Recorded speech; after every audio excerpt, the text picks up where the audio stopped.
We're just three guys hanging out burly men just drinking beers. We're just hanging out and we've just got a clipboard with your name on it. I've never seen that before. That's the first. So. You into it? I love it. We'll get a picture of it. Yeah, it's pretty cool, isn't it? Do you know what that's for? That noise. Please. No, do you know why they do it though? Please explain and do it to start. Yeah, but it's what's moves here. Like there you go. Yeah. But it's so if you were looking at the audio, you'd see a spike in audio. Yeah. So you'd know when that started. Yeah. Yeah. So it's cool. Yeah, we're in. It's sweet. And I like learning little things like that when people say, I only learned that about a month ago. And that's a rap as well. Do you know what that means? WRAP. I actually don't know. I knew about the clipboard, but I didn't know what rap is. What's rap? It's wind, reel, and print. So you finished it, let's wind it up and print it. Yeah. It's a rap with a W. So it's cool. You know I that, love little. You knew that. I know, but of course you did. Okay, now. It's not just a beer. It's a. Dude, I love little pub quiz things like that, and you go, I know what that is. Yeah. Mate, we're on for an episode. It's been two seconds, and we've already got knowledge being dropped by Rico Martin, our guest today, on the Ride Companion. Can I clap myself? Yeah, clap yourself. You just clipped yourself. Yeah. So you can clap yourself, yeah. Cool, I'll do that, yeah. Tepid applause. Yeah, absolutely. I always sing that at the bike park. You know when, like in the rugby game, when someone goes off on the stretcher, everyone's kind of... Yeah. You should start that when you come down in the medic vehicle, you go past the queue. In the medic vehicle, they should all give you like waving off the stretcher, but no one does. I try and start it sometimes. You try and start the slow clap. Yeah, okay, come on everyone. Yeah, and you're like, no. What if it falls on dead ears? Right, that was okay. Right, that was too much. That was too much. Where have you driven down from today? Aberystwyth. Okay, and whereabouts specifically? Wales. I mean, we've just been speaking about it. So it's on the west coast of Wales. The Wales is a giant like cove. Yeah. It's dead centre, and it's about half an hour south of Dyfi Bike Park. Really nice town. I've grown up there. Love it there. You know, a lot of people, when you get to your mid-teens, you have that craving to leave your hometown. I never got that. Never got it. That's nice. And to be honest, I always want to be close to my mum. I'm a real mum's boy. Mm-hmm. But that town had everything. It's a university town, so it's a fair size. You know, it's not. And people change every 3 years. All the students be different, and there's decent job opportunities there and good surf, and that's what I like about it. It's a really unique place, actually. Wales does have a lot of stuff. Loads. Good biking, mountains, surfing. It ticks a lot of boxes for me. That's the thing, right? I can go for a surf in the morning in Aberystwyth if it's on. Yeah. Or if there's dead flat, you can go on the paddleboard, you know, just chill. And the dolphins will come this far away, right? That's crazy, isn't it? Yeah, they go under your boat sometimes, and they're big animals, right? They're wild animals. They're not. You don't fuck with them. Sorry, can I swear? Yeah. Yeah, you can swear. Yeah. And then half an hour later, you could be on Dyfi Bike Park riding racetrack, right? And there's not many places in the world you can do that. No. You can just go straight up to the mountains like that. It's quite California-esque, I think, like Very California-esque. That's a great word. Never really thought about it like that, but it kind of is. A bit California-esque. You know, the mountains aren't as high and the surf isn't as good, but that's all right. Historically, what's Aberystwyth as a town then? What's it like, its thing? I guess it's just a university town. Yeah, just small Welsh town. Mining? Probably. Yeah. A lot of mining. All the surrounding areas are mining towns. But yeah, there's a hospital there, there's some government buildings there, there's a national library, there's some good paying jobs there. So it's not like your classic Welsh seaside town that gets a little bit tired looking. It's actually got some affluence and some opportunity there, so it's cool. Yeah, I think I used to visit a few. I used to be on the road a lot doing sales for my own bike distribution company. Yeah. And I'm pretty sure I've been to, what's the bike shop in Aberystwyth? Summit Cycles. Summit Cycles. Good boys they are at Summit. They've always sorted me out. Yeah, there's a few around there. Got Alf Jones isn't too far away, maybe. Who, sorry? No, I'm wrong. That's Cardiff. Don't matter. There's a new one open in Mach, right near the bike shop now. Yeah. Mach 10 Cycles, a local lad, has just opened. Seen an opportunity there, you know, just repair service and stuff. Okay. So let's get into you and your background though. I think that's pretty interesting. Oh man, I got into the fitness industry in 2004, so it's coming up on 20 years now. 2004? Yeah. What about before that? Before that, I didn't know what I was going to do. I think I was, like 18 back then. I was working in Motor World, in the Motor Factors. Remember like the Motor Factors? Yeah. And my brother is a year older than me, 15 months older than me. He was doing a sports science degree at the university there in Aberystwyth. And he said, we're all, as a sports science degree, get offered the chance to go on a gym instructor course at the gym on the university, right? Mm-hmm. I thought, that sounds like quite a fun career. I like fitness and stuff. And he goes, you can just buy onto it. You don't have to do a sports science. You just buy on and do the gym instructor course. I said, I'll do that. And I've worked at that gym on the university ever since. That was like 20 years ago. No way. Yeah. And I just loved it. You know, I love lifting weights, love fitness, I love people. And I had a different approach to training people back then. I understood even back when I was 18 that if you want to train someone one-to-one, you have to get them in the gym, right? You have to sell them.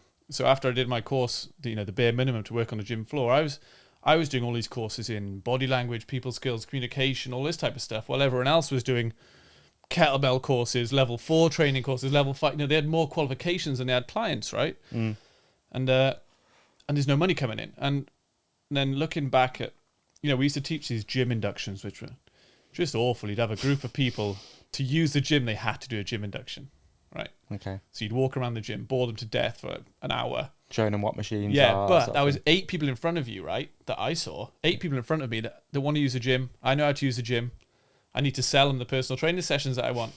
And sometimes I'd sell all 8 of them. After I'd have an opportunity to sell them, I'll do this, I'll do that. I'm the best trainer in town. I used to really just lie my way through everything, right? I'd only been doing it a month.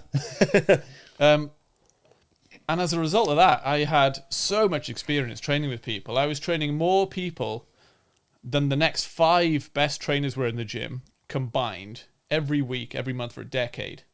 And as a result of that, I had thousands of hours experience. And, and sometimes I'd swallow the costs myself as well with these things. So I'd hear about a young athlete. I always wanted to train with athletes. Everyone does. It's not very well paid, but that's where I wanted to go. Instead of obesity or disability, that type of thing. There's loads of avenues you can go. And so I'd find maybe there'd be a young boy in the area who's good at rugby. And I'd reach out to their parents and say, hey, listen, I'm a strength coach at the gym. I'd love to get my hands on your son for a few sessions before he goes to college. And they go, we can't afford a strength coach. Sorry, we're a bit hard up. And I say, well, I'll just do it anyway. I'll just send him to me 10 times and I'll teach him how to lift weights. When he goes to college, he's going to be ahead of everyone else. And so I ended up doing 2/3 of my work for free, probably for 5 years. But as a result, I was getting so much experience with these young guys. And you become quite an integral part of their life. The coach-athlete relationship is really close. Yeah, no doubt. Can be really close because it's not like, here's your hours, see you later. They tell you about how the game was on the weekend or the ride or whatever it is they were doing. And then you hear about them, there's a girl I like at school and all this type of stuff. You start becoming a real mentor to them and working out these small life problems as you go through 14, 15, 16, 17 years old, which is a really pivotal time in your life, Yeah. And then you go and watch them play on the weekend and then you go around the house for food and things with their parents. It's a really great way to live. And I've had a great time, and I have a good life now too. I have a really good time. Where did bikes come into? Oh, sorry. No, where did bikes come into? Very late. I really right. So I didn't start when you're at riding until I was Aberystwyth, 31. Okay, there you go. Yeah, I didn't grow up with Interesting. it. I always rode a bike in town. I had a BMX or whatever. But What did you do growing up though? surf.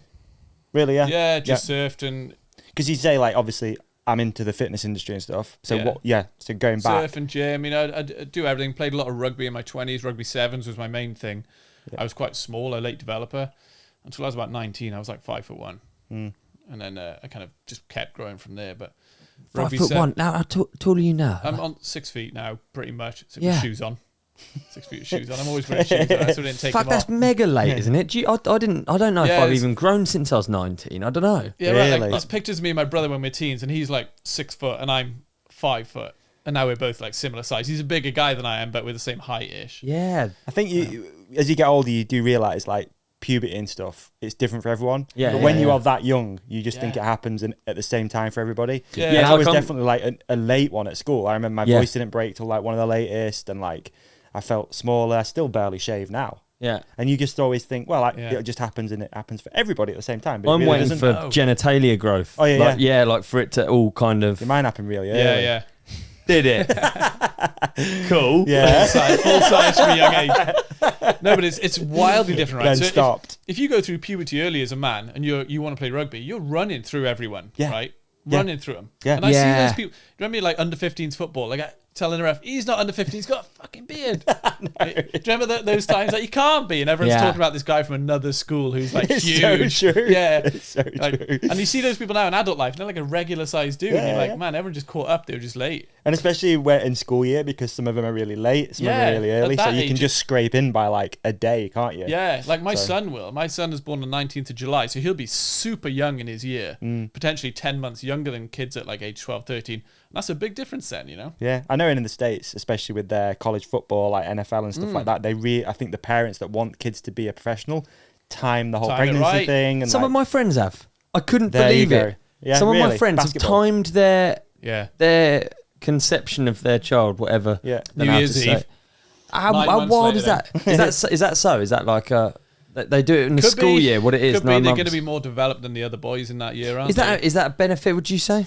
Definitely, yeah. Unless you want underdog mentality. Definitely. And then Surely you an raise a underdog. savage. I would say, I don't know. We're really all over the place here, but I would say an underdog mentality is a good thing. What do you mean, like someone's hungry for it? Or just Mike Tyson. Mike Tyson, let's just say. Yeah, okay. Versus... So it'd be interesting, wouldn't it, see if those guys who develop younger actually come to fruition and be professionals when they're older, or they just run through everyone, don't actually learn the skills because they just outmuscle everyone in their teens, and the younger guys learn how to be more skillful, catch up later, and then have that's the it. same size and more skill. Obviously, there's never a linear line, is it? No. But I bet there is correlation. I bet there is like... Oh, there's people who are talented at even lifting weights, right? So there's my boy Mason, who I train with all the time. His common thing is I get a text from a parent, hey, my son plays rugby or football or whatever it is. He needs to learn how to lift weights. Can I send him to you to make sure he does it safely? This boy Mason, he comes in age, I think he was just turned 14, benched 100 kilos in his first ever gym session, right? And he's got quite short arms, barrel chest, right? So he's kind of naturally suited for it. I'm like, shit. Like telling his mum, like, he's a genetic fucking freak here. This is serious. Yeah, he could go somewhere. Wow. And me and him had a squat session last night in the gym, actually. We're still good friends now. He's like 18, 19 now. And then some people, like the longer levered athletes, longer arms, narrower shoulders, they're not going to be as good at lifting weights. It's just totally wild, And you see that in even mountain biking, okay? There's so many different shapes of people out there. They're on different bikes. They take different lines, and they're within a second of each other, right? So it's actually one of my questions. We might as well do it now because we're on the subject. Go on. One of my questions was sort of, if you could build the dream mountain bike athlete from your years of experience training people and from what you know of the sport, what would you say the body shape, the I know what you mean. attributes, what would you say would be the World Cup winning formula? Well, as you see the sport tightening up now, which it is, right? People are professional way earlier than they were. 20 years ago, whoever could ride the best hungover would win. Right? Yeah. Now it's wildly different. The juniors now are super professional, aren't they? Shirts tucked in. They all have coaches, mindset coaches. They're there on time. They've got this shit together, right? Yeah. So as the sport tightens up in that way, your question will be answered by the sport, I think. So you'll see, like if you look at the women's, most of the women in the top 10 are pretty square, aren't they? There's nothing frail about those girls in the top 10. Nina Hoffman, Millie Johnset, Rachel Atherton. By square, you mean strong? Yeah, they're not. There's nothing frail about them. Yeah. So you'll see the stronger girls coming through because it requires that level of strength. And with the men, maybe the longer levered athletes are coming through now. The Greg Menards, the G Athens. Even back then, most of the athletes now are kind of quite lean. Like yourself, like I am. I haven't seen you stood up. I can't remember what shape you are. Just stacked. Stacked, just hench. Yeah. So I would say probably a longer levered athlete, slightly taller. Interesting. Yeah, I'd probably say taller. Because I would say that there's not really been, like you say, Greg Munn, but we've also had Sam Hill, we've also had Danny Hart, and Troy Brosnan, and really like much more smaller framed and lighter riders. I think this as a sport, I think it's mad. Like compared to a lot of other sports, there's no blueprint that I've seen. But interesting you're saying longer levers is... I would say longer lever usually is a benefit, I think. And would you say it's longer lever maybe because bikes have got bigger as well? If you're a bit taller, the bikes can get longer. Maybe they can get faster before they start bigger wheels, that sort of thing. So the extra leverage just helps enough. Manipulate those things. I don't know. Like you say, it's tough because... I think Finn seems to have filled out quite a bit and got a lot bigger, but his first year in Elite, he's not long levered though, is he? He's like, he was small. But if you look at maybe who are the top 10 fastest people in the world, who, I'm not asking you to name them, would you say... Amory? Yeah, long-levered athlete for sure. Loic? No, he's a bull, isn't he? He's a power rider. And some people, like a client of mine, Jordan, for example, junior world champion, first World Cup win in his first elite race. He's only this year started taking weight seriously. He only employed me 6 months ago. Right. And I sometimes get messages from parents who are like, oh, my kid's showing talent.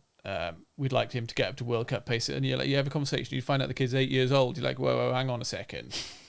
Like, put a shovel in his hand. Just tell him to go dig and enjoy himself. He doesn't need to be lifting weights with a professional coach and a trainer and a program now. Just leave him alone. And people think that by starting earlier, they're going to get an advantage. I don't think that's the case. When do they need to start?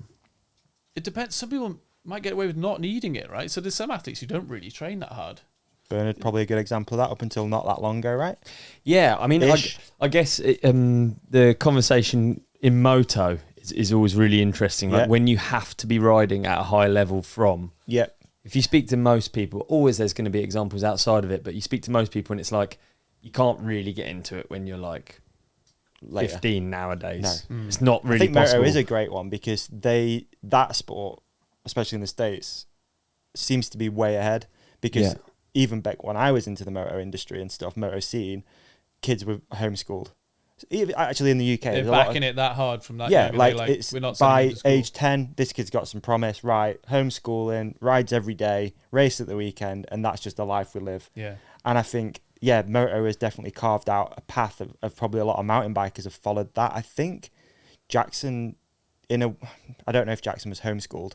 I don't think he was he? But no idea. But definitely that into it earlier. Because you look at the age of the athletes now, it seems to have really come down. As like again, they get professional way earlier. Way earlier, yeah. And they got this shit together, and the kids want it too, right? They're focused. And it always freaks me out because they'll talk again in the moto stuff of like, oh, he's 30, he's like a veteran of the sport, and you're like, what? I still feel like I'm just getting going. Yeah, but by that point, 39, and I feel like I'm just getting started with life. So look at Greg. He's the old guy almost. Yeah. But he's 40. Yeah. I think he might be scary. more than 40. Might be 41, 42. I think he was 40 when he won the world champs a couple of years ago. 42, which is scary. Yeah. So the sport's come down, hasn't it? So it's I kind of wish you wouldn't though, Yeah, definitely. But it's hard then as well, maybe to put a body type on it because the I see still what you're developing. Saying. Yeah. Right. Yeah. I feel like in my 20s, I was still developing in a way. Like you start to be able to put muscle on, or you start to be able to, take physical fitness a bit more serious. I don't know, purely my opinion, but so I started going to the gym when I was 17 after like shoulder separations. Yeah, so rehabilitation was it started off. Yeah, so that's I started then, and then before then I would only ever exercise in whatever basketball or in bikes, football training or something like that, whatever. They were the only thing. So in the sport that I was training for, sort of thing. Yeah. And then and I always used to have this like vision of being muscle bound if I went to the gym, which is so funny. Yeah. Like By accident. Like yeah. Like I wish I had done it earlier than 17 because I would have stopped myself from having all these injuries. Yeah. In hindsight, it was stupid, but it was just this view I had. Yeah. Women especially share that view, right? So okay. Yeah. Well, I don't want to get all muscly to say look, you can't, you couldn't. Yeah. Yeah, so these girls who are on the stage, posing and stuff, the bodybuilding, the bikini model girls, they're like seriously in the hole, right? They train 6 hours a day. Sometimes their teeth fall out and stuff from fatigue and things, right? It's not going to happen by accident, especially when you don't have testosterone on your side. Yeah. Strength training for women is the best thing to happen to the fitness industry that I've seen.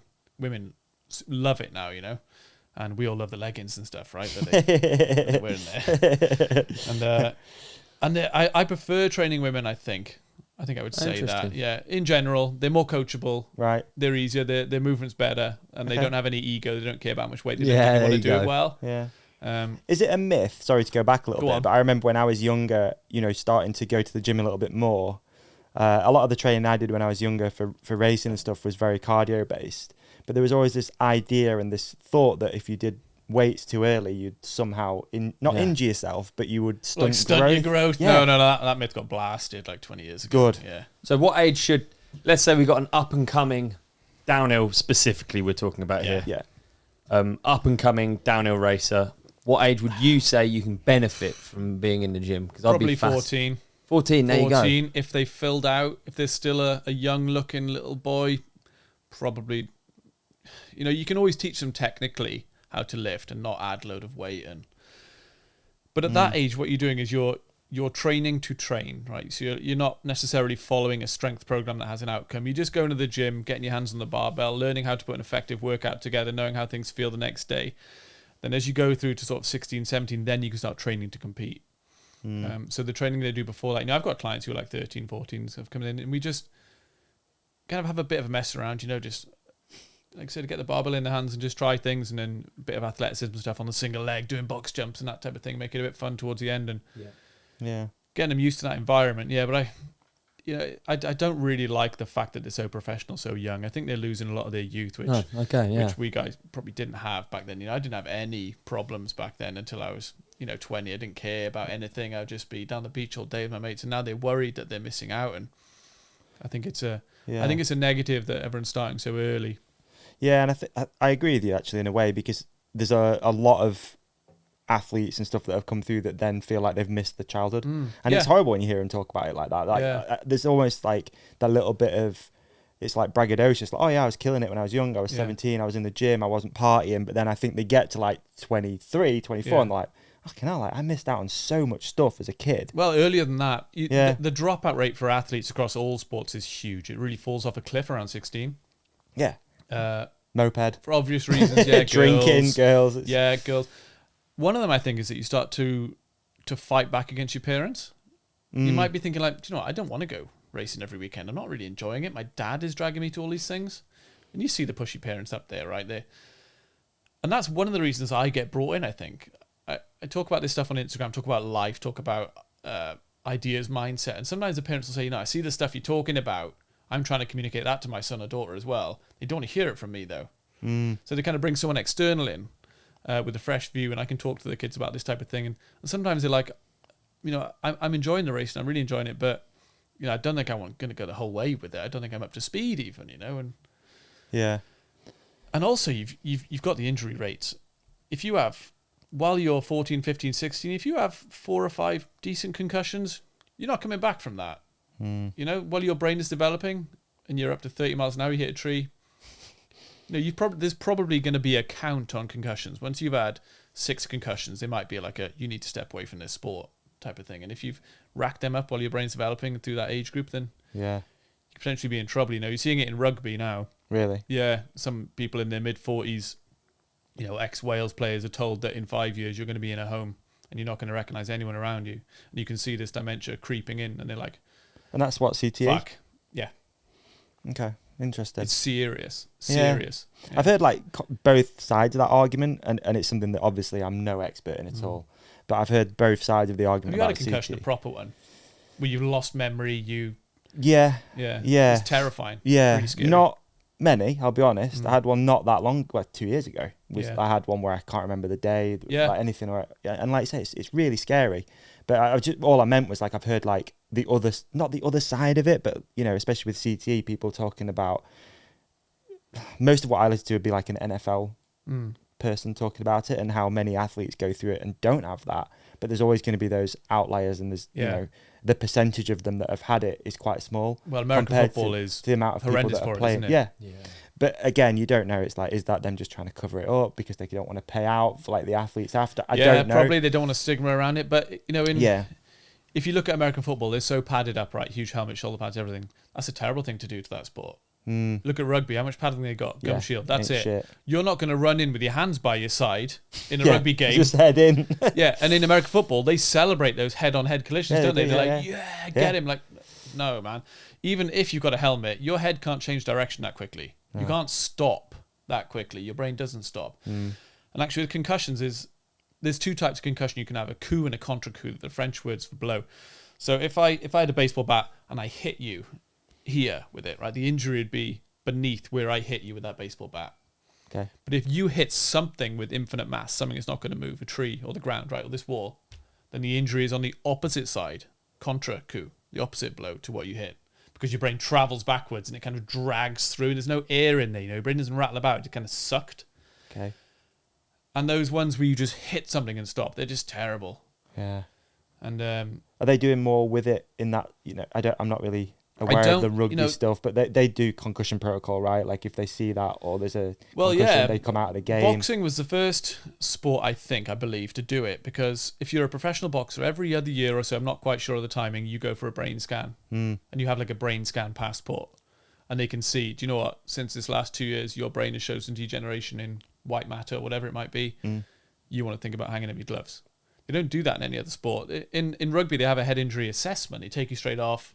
Follow my finger, do those type of things. Probably pretty in depth. They're not messing about. But I don't know if they monitor their brain over a long period, and they They certainly don't do that with mountain biking, do they? No. It's been interesting to watch the stigma change, I think, in action sports, because it used to be really celebrated, right? Oh, he's got knocked out and he's back. He's had his bell rung. Yeah. He's back. He's at the top of the ramp. Yeah. He's going to drop back in. Whereas now I think it's a little bit more like, no. Yeah, take your time. Yeah. It's a long game, you know, especially the modern athletes. They're going to go into their mid-40s if they can stay healthy, for sure, with modern training methods, modern surgeries. You know, something that would have put you out 20 years ago for a career ender is now come in, we'll put a bolt in your leg, send you out, you're on your feet the next day. You know, you might not be competing, but you're walking, whereas that would have ended your career 20 years ago. Yeah. And operation thing, they're moving forward so fast. Yeah. It's going to be really exciting, actually. I think by the time I'm sort of 70, come in, we'll switch your knees now. Don't worry. Yeah, you'll be out tomorrow. Yeah, it'd be brilliant. We're like teenagers. Change your spine. I was well scared of concussion for years, actually, and I used to take turmeric. I was really scared of it. I've had loads. I'd some big ones to the point where I was like, fish oil. I was getting knocked. Yeah, exactly. I was getting knocked out easier. Yeah, I was getting knocked out. I've knocked myself out from hitting my shoulder before, and I was like really worried about it. Yeah. And then I did that focus campaign, and mate, I didn't talk about it, but I was shit scared because it was at the you had a scan, did you? University, yeah, like a proper one. It was for a campaign, riding high campaign for Focus, and the truth, basically, they're telling you what's going to happen. Mate, they were scanning my brain's reaction to live riding footage. So it's really cool concept. Yeah. All I was worried about was whether they were going to see degeneration in my brain. Like, I was terrified of it. And I was really fucking scared. Like, it was whilst we were doing the podcast. That's a life-changing day, that is, if they say it was, man. Your days are numbered. And he said he couldn't see anything. And I was pretty literally sure, nothing in there. Yeah. He said he couldn't find any proof that there was a brain in there. Yeah. But I was really scared. I was. I still am to an extent, but at least I thought it'd be more obvious. And I've had like these moments after a concussion where I couldn't deal with multiple noises and bright lights and all this shit. And I thought, I've really done it. It's like I was like embarrassed by it. I still am a bit embarrassed that I've been knocked out so many times. It's so like it's kind of a reckless. Like, I do value life. And my you've done brain something stupid, and then you're now a burden for everyone else who's riding with you that day. They've got to get you off the mountains. Exactly, yeah. So I'm stoked now. Good. I'm good to go. Good to go and get concussed more. Got a few more in you. Yeah. How many have you got left, do you reckon? Yeah, you should ask them that. I don't know. Right, let's find out more after the ad break. Our next partner is AG1, the daily foundational nutrition supplement that supports whole body health. I drink it literally every single day. Same. I drink it literally every day as well. And I have since they've become a sponsor of the podcast. Yeah, man. And some say... And a bit before. Yeah, a little bit before as well. We did a little bit of a test, didn't we? Yeah. Some people have said that the podcast wouldn't be what it is without us being optimized, nutritionally sound, and just generally feeling better. Dude, absolutely. I think that's probably true. I tell you the biggest thing for me. I used to have all of these little pots and little boxes and powders and all of these different little vitamins and minerals and stuff and supplements. Yeah. I would take, and it would take me ages to get them all out of their little twisty bottles and their pipettes and their little tiny things. Like Pac-Man in the kitchen. And every day I had to do that. Yeah, it's too much, man. Dude, it's too much. Now I get up, I have my AG1. Super easy as well, isn't it? Whether you're using a scoop out of the tin or you're using a travel pack. Shall I do a quick AG1 just to show you how easy it is? Show how easy it is to cover all your nutritional bases, dude. Okay. Here we go. This is when it starts getting really good for audio listeners, isn't it? Because really good for audio listeners. Shall I explain what you're doing? Yes, please. Davey's just taken one of the travel packs, which we'll get more onto later on. He's tipping it actually not even into his shaker. He's just doing it into a glass because he doesn't even have his shaker with him because he used it at home this morning. So he's now, he's just, this is a remix, dude. This is a remix. Okay. Can you explain the remix? Yeah, okay. Some people choose to use water. Tap water is absolutely fine. Just some of that. We got some of that. You know, you can pour a little bit of water in there like this. Yeah, okay. He's pouring the water. Yeah, he's pouring the water. What I like to do, though, Ollie, is I like to use coconut water. It's ever so tasty, and it's even better if it has a yellow sticker on it. There you go. So I'm going to put some coconut water into this. Right. I'm going to go through some facts whilst you're mixing that up. AG1 replaces your multivitamin, probiotic, and more in one simple, drinkable habit. Science-driven formulation of vitamins, probiotics, and whole food source nutrients. AG1 is raising the standard for quality in the supplement category. It helps you build your health foundation first. And you probably can hear Davey stirring that up right now. Yeah, it's stirred, mate. It's ready to go. And that's it. It's as simple as that, dude. You literally put your packet in or your scoop, a little bit of water or coconut water if you choose to, and then you know you're going to be nutritionally sound throughout the day. Okay? I'm just going to have a quick swig. Have a swig. All right. Can you hear him? He's enjoying it. In case you're not watching, he is enjoying it. Covering his nutritional basis for the day literally couldn't be easier, which is why Davey trusts AG1. Isn't that right? That's correct, dude. So, if a comprehensive solution is what you need from your supplement routine, try AG1 and get a free 1-year supply of vitamin D or vitamin D and 5 free AG1 travel packs with your first purchase. Pretty good. Go to drinkag1.com/ride companion. That is drinkag1.com/ride companion. Okay, that's drinkag1.com/ride companion. And right there, you will find out how to get your free travel packs, free vitamin D, delivered to your door, nutritionally sound, ready to be optimized, ready to kick ass in the world. It's as easy as that. All the details are in the show description. So what are you waiting for? Support the podcast and get involved. All right. Thanks, AG1. Thanks, AG1.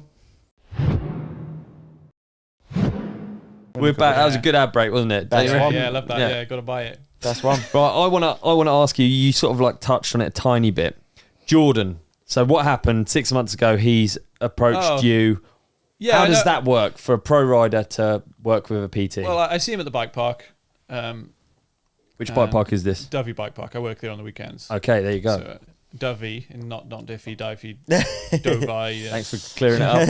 Yeah. Clay Dog struggled with that in the last episode. Turns me when people come in and they're like, "Oh, I've never been to Diffie before." You go, "You still never have. That's not a place." You speak Welsh, yeah? Yeah. I learned in school Welsh. Learned everything in Welsh: math, science, French. No way. Yeah. Hang on. You learned French in Welsh? Yeah. Okay, yeah, I understood. Yeah. It took a while, but first language in school was Welsh. Yeah, so. You learnt French in Welsh. French and Welsh. Should be called Atherton Mountain. Athertown, they should call Mac, the town. Yeah, they should Athertown. really. Atherton Mountain, Athertown. Atherton, yeah. Yeah. I don't know. So the Welsh alphabet is different to the English one. There's letters that don't coexist. So in the Welsh alphabet, there's no letter V. Is there emojis? Yeah, there's emojis, and symbols. Just dragons. Wingdings. There's no letter. Why is there no letter V? I don't know. Just didn't exist in ancient Welsh. Stick it on an F. So one F. So I just start violin. One F is a V. Okay. 2 Fs is an F. Yeah. And the Y There in you the word go. is pronounced So dovey. Like the bird dove, right? So if you saw someone with covered in doves, you go, that guy's like dovey. Yeah. He's a bit dovey. Okay, so that's how you say it. Dovey, yeah. That is actually handy. It's not Diffie. It's not Defy. Diffie, It's Dive. not Diffie. What else could we call it?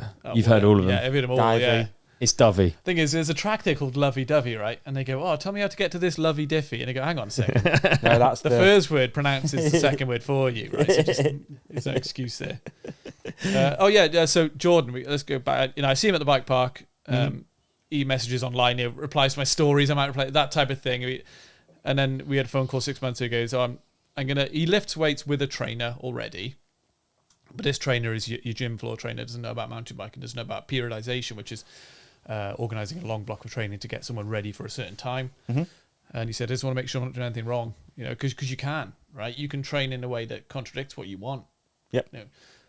Potentially ruin your season. And it's often to get these messages from people on the changeover from junior to elite, from youth to junior, that type of thing. And they're like, I need to switch on and be more professional now. And you can train inefficiently, certainly. Go to the gym. I don't really know what I'm doing. There's a machine available there. I'll go on that for 10 minutes. I'll go on that. The most efficient way to train is to outsource it to someone who knows what they're doing, right? In anything, okay? So if my van breaks down, I don't go on a mechanics course. I call the mechanic and say, can you come and fix my van? Yeah, tomorrow it's done. So I think that's what some people are seeing now. They think, I'm a busy person. I got loads of stuff to do. I need to have a training program this winter that's going to be efficient. Just get that guy to do it.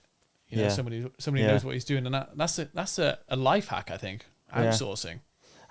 What is the first step for you? Okay, so the every conversation program starts with the preparatory phase. Let's use Jordan just as an example of like how that went, and then Jordan's we'll go not a great example because he took me on at the start of the season. Okay. So we didn't to manage his season right. So we didn't have the off-season training program to deal with. Yeah. So most of the time, someone now is a pickup point. People start messaging me, I want to train this winter. What sort of things do I do? So I'll say... I've got an idea. Go on. I'm going to race... I'm not going to, but oh, God. I'm going to race downhill. John World Smith. Cup downhill Yeah. next season. I am. Yeah. We need to get me ready for World Cup downhill. Yeah, okay. So Help me out, Rico. Do you use the gym already, I'd say? Do you use the gym? Do you go to the gym? Yes. Do you know how to handle a barbell, deadlift, squat, bench press, that type of thing? Yes. Okay, so I would say download my app, go to my website, ricomartin.co.uk, download my app. He looked at Cameron and that was so smooth, dude. They download my app. I can see on my portal on my laptop then, okay, they're on there. And I'll say, all right, I've loaded up a month of a preparatory phase for you. 2 or 3 sessions a week, easy stuff, right? Never going into the death zone, never working hard. Just go through the workouts, feedback to me how they feel. And during that month, then you get a time to really communicate with that person, because a few messages or a phone call, people forget, right? You're like, is there anything wrong with you I should know about? No, not really. Then after a few workouts, they're like, oh, by the way, I've got metal on my ankle. This movement doesn't really work for me. It doesn't move that way. Okay, so you find out all this stuff in the preparatory phase and they get used to it. And then after the preparatory phase, you can go a number of ways from there. And I'll be thinking of it on a 20-week kind of phase, what's called a macro cycle. You have a macro, which is big, meso, which is a medium-sized cycle, usually a month, but not always, and then a micro cycle, which is typically a week. And is this dependent on body type? So, for instance, loads of stuff dependent on whether they're a man or a woman. You have to. There's considerations different there. Yeah. How old they are, have they used a gym before? They could be someone who's already lifted weights for 10 years and they're just changing coach. Yeah. Right. Yeah. They just fancy a new outlook on things. Yeah. So those people are already advanced. You might not have to have a long you could have some type of advanced preparatory phase and then go straight into a what's called a block periodization. So in the prep phase, do I continue with my workout? Or do you give me a workout? Oh, no, it'll be on your app. You open your phone and it's there. Okay, this is what I want you to do. Is how many times is this workout high weight, low reps? Is it?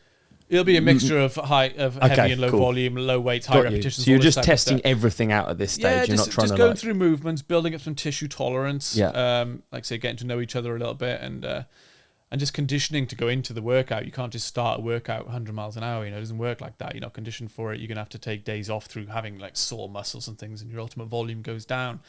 So you do the preparatory phase. Sorry, quick interruption. Go on. The preparatory phase, is it going to be the same for most people? Most people, yeah. Yeah. So I could have an advanced preparatory phase, or if someone's like, but it's a good gauge for you to go, this is where they're at. Yeah, and even if, because they'd have a season, they'd have maybe a month off to go on holiday, don't they? Then you'd have a preparatory phase before going into a full off season anyway. Okay. So it is, like I said, just to build that tissue tolerance again, get some work, get the wheels turning again. It's you don't just want to go straight head first into a full program. So, and then from that preparatory phase, you can go a few ways from there. So if it was their first winter ever training, I would do what's called a daily undulating periodization.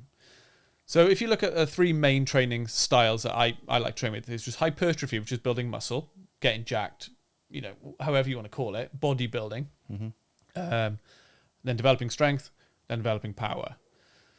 So what I'd do with the daily undulating periodization was that every day you'd have a different style of training, right? So the first day would be like upper body hypertrophy, like burning muscles. Hypertrophy, you're trying to stimulate some muscle growth, right? Trying to get a burn in the muscles, bit of a pump in between the sets. You feel like that muscle's had work the next day as well, that type of feeling.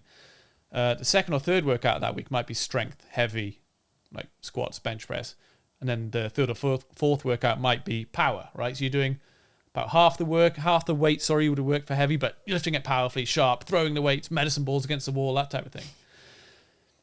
And that is exposing the athlete to different training styles slowly, kind of bringing them in, and then you'll slowly lengthen it out. So you could go from daily undulating after a month or 6 weeks to weekly undulating, right? So you do a week of hypertrophy, a week of strength, a week of power. And then you could build that into a month of hypertrophy, a month of strength, a month of power. But if you have an untrained athlete who's unconditioned, never trained before, and you put them into a month of bodybuilding hypertrophy training, they're going to be fudged. It'll be really painful. Yeah. And they're going to be like, man, I can't sit down. I was doing like high volume squats yesterday. I can't sit down for sometimes like 10 days, right? Yeah. So you have to drip feed these people in. You build an athlete from the ground up. You don't just... And I know some coaches out there are guilty of going, here's your 12-week thing, print out, there you go, off you go. And, it requires communication and feedback and developing, right? Like I said, you build an athlete from the ground up like you would a house. You build solid foundations.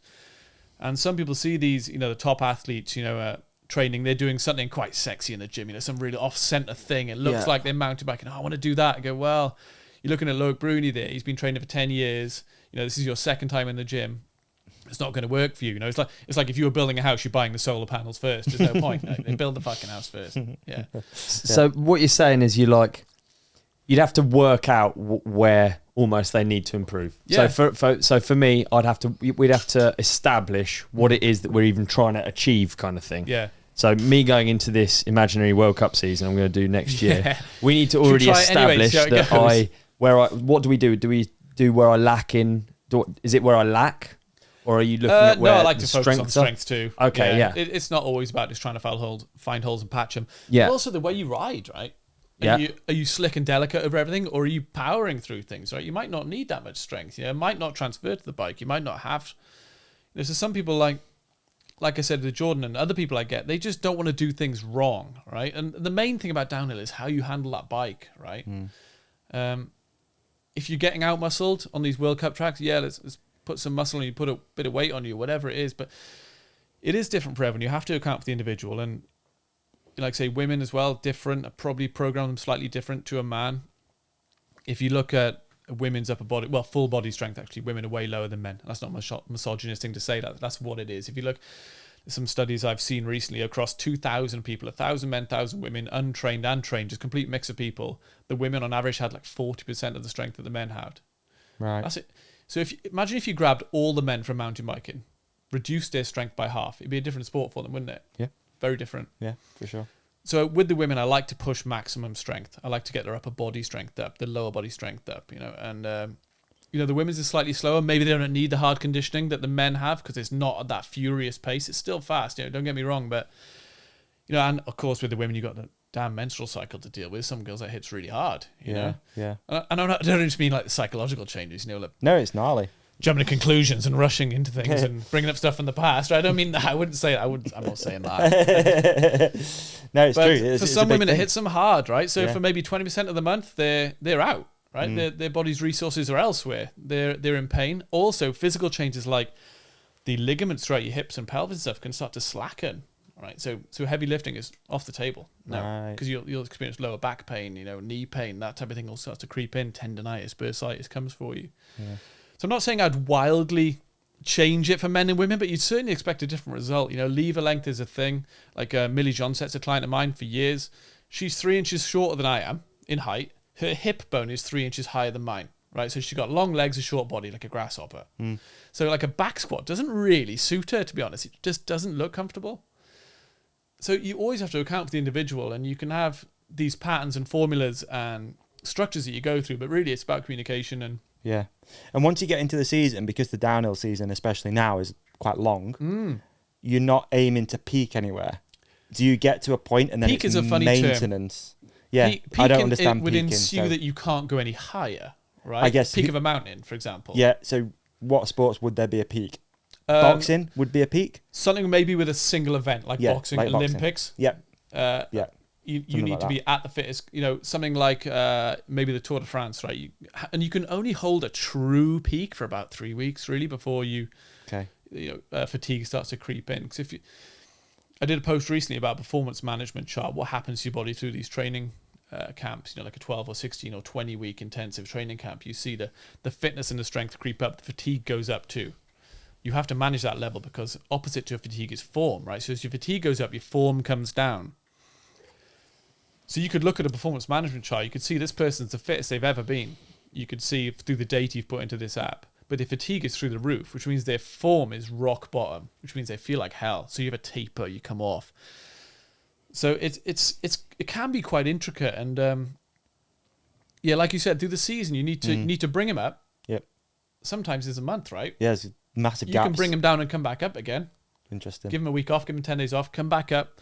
Maybe another hard 10 days and then bring it home till the next workout. And then sometimes there's week. Like now there's 3 weeks in a row, is there? Yeah, I believe there is. Yeah, 3 weeks in a row. What are you doing between those? Between those weeks, right? So as the PT, are you also monitoring riding?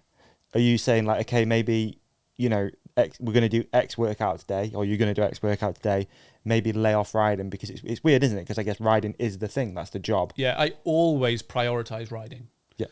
So they're weak, aren't they? When they open the app, it could be stacked, right? And then they'll text me on a Thursday and say, "Do you know what? I didn't do the workout yesterday. It was a really nice evening. We went to do downhill. Yeah. Good. Yeah. Even if it's like, do you know what? I didn't do the workout. We went to the beach. Good. Always choose life over the gym. Yeah? I'm not going to be on your back if you miss a workout because it's a great evening. You all had a barbecue at the beach, right? So, and if you look at a workout and what type of stress score you get from a workout, downhill is pretty high. Right. You get a high stress score from a downhill run because it's weird, right? You're given everything for 4 minutes, and then there's 20 minutes of nothing, and everything that kills you over the day. So on a downhill day, by the end of that day, you're tired, right? You've only done sushi 20 minutes. For me. Creeps up. I don't feel like I'm tired for a long time, and I get to the end of the day, I'm like, God, I have actually done something. Yeah. So it gives you a big stress score doing downhill does. And if you're not aware of that, some people might think, okay, gym, downhill on the weekends, that's the fun stuff. No, that requires recovery and optimization after those downhill days. So now, like I said, there's a bit of congestion, isn't it? Is it 3 World Cups in a row? Yeah. Yeah. What's happening on the 4th weekend? Is that off, or is there a Crankworks or something? Or I'm not sure, but then they go to snowshoe, don't they? So there's a week. Yeah, travel's hard on your body. Yeah. So, most of my clients would have, if they competed last weekend in the World Cup and they're competing this weekend, they might have had a workout on Wednesday. Okay. Might have had a workout on Wednesday. Yeah. But it'll be an exposure workout to probably something heavy and low volume, or something medium weight and powerful, right? So it's not going to be in you for those few days. It's not going to cause you any pain. You just ramp up the central nervous system, get that barbell in your hand, and then bring it home for the weekend. Just one workout, sharp, I call it. Just get in the gym. And some people are eager to do it as well. They're like, I've been traveling for 2 days. I need to do something. To get some blood moving, blow the cobwebs off a little bit. You just touched on something that I wanted to bring up, which was like wearable fitness, what do you call them? Trackers, stats heaven. Yeah, love it. You love it. I do as a coach. That's my thing, isn't it? Yeah, I guess. Yeah. So athletes can get caught up. As a coach, I've never used anything like that ever. I've never had a Garmin watch or whatever they could be, or a Fitbit or anything. They're flawed, right? People ask a lot of them. This was kind of my question to you as an actual coach and a PT and stuff. Like, how much trust you put into those things? If it's saying, recovery score or whatever, or a rest day, do you really lean into it? Or? No, not with a recovery score and rest days things. But sometimes I'll say to an athlete, they'll say, "Oh, I went out on a cross country ride last night. Okay, send me your heart rate data. Let me see it." Oh, right, yeah. Max heart rate, average heart rate. I can see the pattern of it. That'll tell me a lot about what happened. Yeah. Really? And heart rate's the biggest insight to what's going on the inside. Right? Sorry, if you don't mind me asking. Now, how do you learn that stuff? Like what? Oh, just through education. Just you have your heart rate zones 1, 2, 3, 4, 5. Different heart rate zones will give you different effects, different training effects. Okay. So, for example, if you're trying to build aerobic fitness, your aerobic gas tank, let's call it your base. You don't want to be in the red zone at the top, working really hard. You want to be down a little bit, zone 2, zone 3. Let you be at what's called steady state, like a cross-country ride, road cycling, indoor cycling, that type of thing. E-biking? Yeah. I think you can still work hard on an e-bike. Yeah. Hell yeah. If you had the guts to pull it down off the turbo. It's hard though, right? You sort of put it right up there. I recently, I've been using my SL a lot. A specialized SL. Is it? It's a Focus. It's the Fazua Ride 60 system. It's a Jam Squared SL. So I've been using that quite a bit actually, and I swear I've gained aerobic fitness. You definitely have, yeah. Like you could get back on my normal bike and I'm more powerful and I'm. Yeah, right. You've increased your gas tank, right? You've increased your mitochondria density. You've increased your capillary red blood cell count. That type of thing. That's going to carry it's oxygen. like rare I feel a difference, but I actually it's just the opposite of what people make fun of even. And I've just had a bit of a stint of just this SL. It's and great I've for steady state cardio for that zone 2, zone 3 stuff. You could go out on a brisk walk if you're unfit and be in zone 2, zone 3. Once you start getting fitter, that's not going to be enough of a stimulus. So you might have to go to a light jog, that type of thing. But sometimes to stay in zone 2 or 3 requires some discipline. You have to come back a little bit. Everyone's like, go. Yeah, I find it really difficult on a normal bike. I find it really, really hard, yeah. So if you think about what you want to increase is your stroke volume. How much blood you can get through your heart in one squeeze, right? One contraction. At steady state, it's contracting and relaxing fully, contracting, relaxing fully. And that's increasing that stroke volume. It's helping your heart will get a bit stronger, a little bit bigger. You kind of, when you're doing something over and over and over again, you get good at it, right? and it's at a steady state. If it's wildly changing intervals and stuff, it's just responding to what's happening. You need it to sit somewhere and just learn how to deal with it. When you get up into the red, past threshold into the death zone, into zone 5, your heart rate is contracting fully, but it's not relaxing fully. It's basically twitching. So if you're up there, you will get some benefit from it, but not the benefit you really need, especially early in the off season. You want to build a huge gas tank. You can do that zone red, death zone stuff later on. Yeah. But if you do the hard intervals and you're not fit, you got 2 intervals before you have to call it. Okay. You know, it's like horrible. You'll go green. Yeah. Whereas if you built a huge aerobic base, you can do 10 intervals, right? So you're building a base, a platform. The wider the pyramid, the taller it can go, right? The longer the runway, the bigger the plane it can take off on it. So spend a lot of time in the early off-season building this huge aerobic gas tank as a platform to work from later on. Okay, that's perfect. That brings us back to my World Cup season. Because I think people, I know I'm going back to something annoying, but I think a lot of people would like this. The idea of working towards something, whether it's your local race season. So people love structure, right? Absolutely, they want to be part of a plan. They want to just not be training willy-nilly. They want... And that's what I offer, right, as a coach. You say, okay, this is your 20 weeks. This is what I'm going to pencil it in to look like. It's going to have to be fluid and be changing. You can't just say, here's your 20-week program, see you later, because things creep up, injuries, holidays, Christmas, for fuck's sake, right? So we're working on my aerobic gas tank. Yeah. In the off-season. Yeah, so your aerobic fitness. You're working early in that off-season, you're working on your aerobic fitness, road rides, going out. You might go to Lanzarote for 2 weeks to do a real big block of training where you just build up a huge aerobic base and you focus on nothing but training. And that also, would be low zones. Yeah, zone 2, zone 3, going out on these long rides, 3-4 hours if you can do it. I'm kind of being annoying here because I'm asking questions that I actually... Please do. I do know, I've been on road camps. I've actually found it. I've been on World Cup riders camps pre-season, and I've found it so difficult to go at the pace that is required. Yeah. What do you mean? Because it's slow and you want to go 100 miles an hour? I want to go more. Yeah. I can't. It takes so much.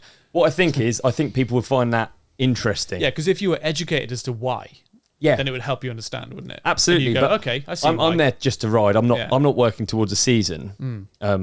Yeah, so you're bored out of your skull. You don't see the... Yeah, you don't have they have humans have imagination, don't they? It's a preview of what's to come, right? Yeah. So, okay, I'm going to put all this base in now, then I'll do the intervals. Then when I line up on that race day, I know I'm ready. That's the idea, isn't it? All people think of training that they see is this Brooke McDonald on a turbo, fucking ripping the cranks off, but actually it's hard in different ways. It's hard in a self-control way. Doing these low heart rate things is really difficult, and it's really requires a lot of time, and discipline and control in a different direction. Trust not in your just coach too, right? You're I want to work hard in this. Are we going to be ready? Yeah. As you trust the coach, the athlete should be a passenger to the coaching team. True. I guess you should be asking questions. Sure, what does this mean? Teach me, educate me, and there's always that communication.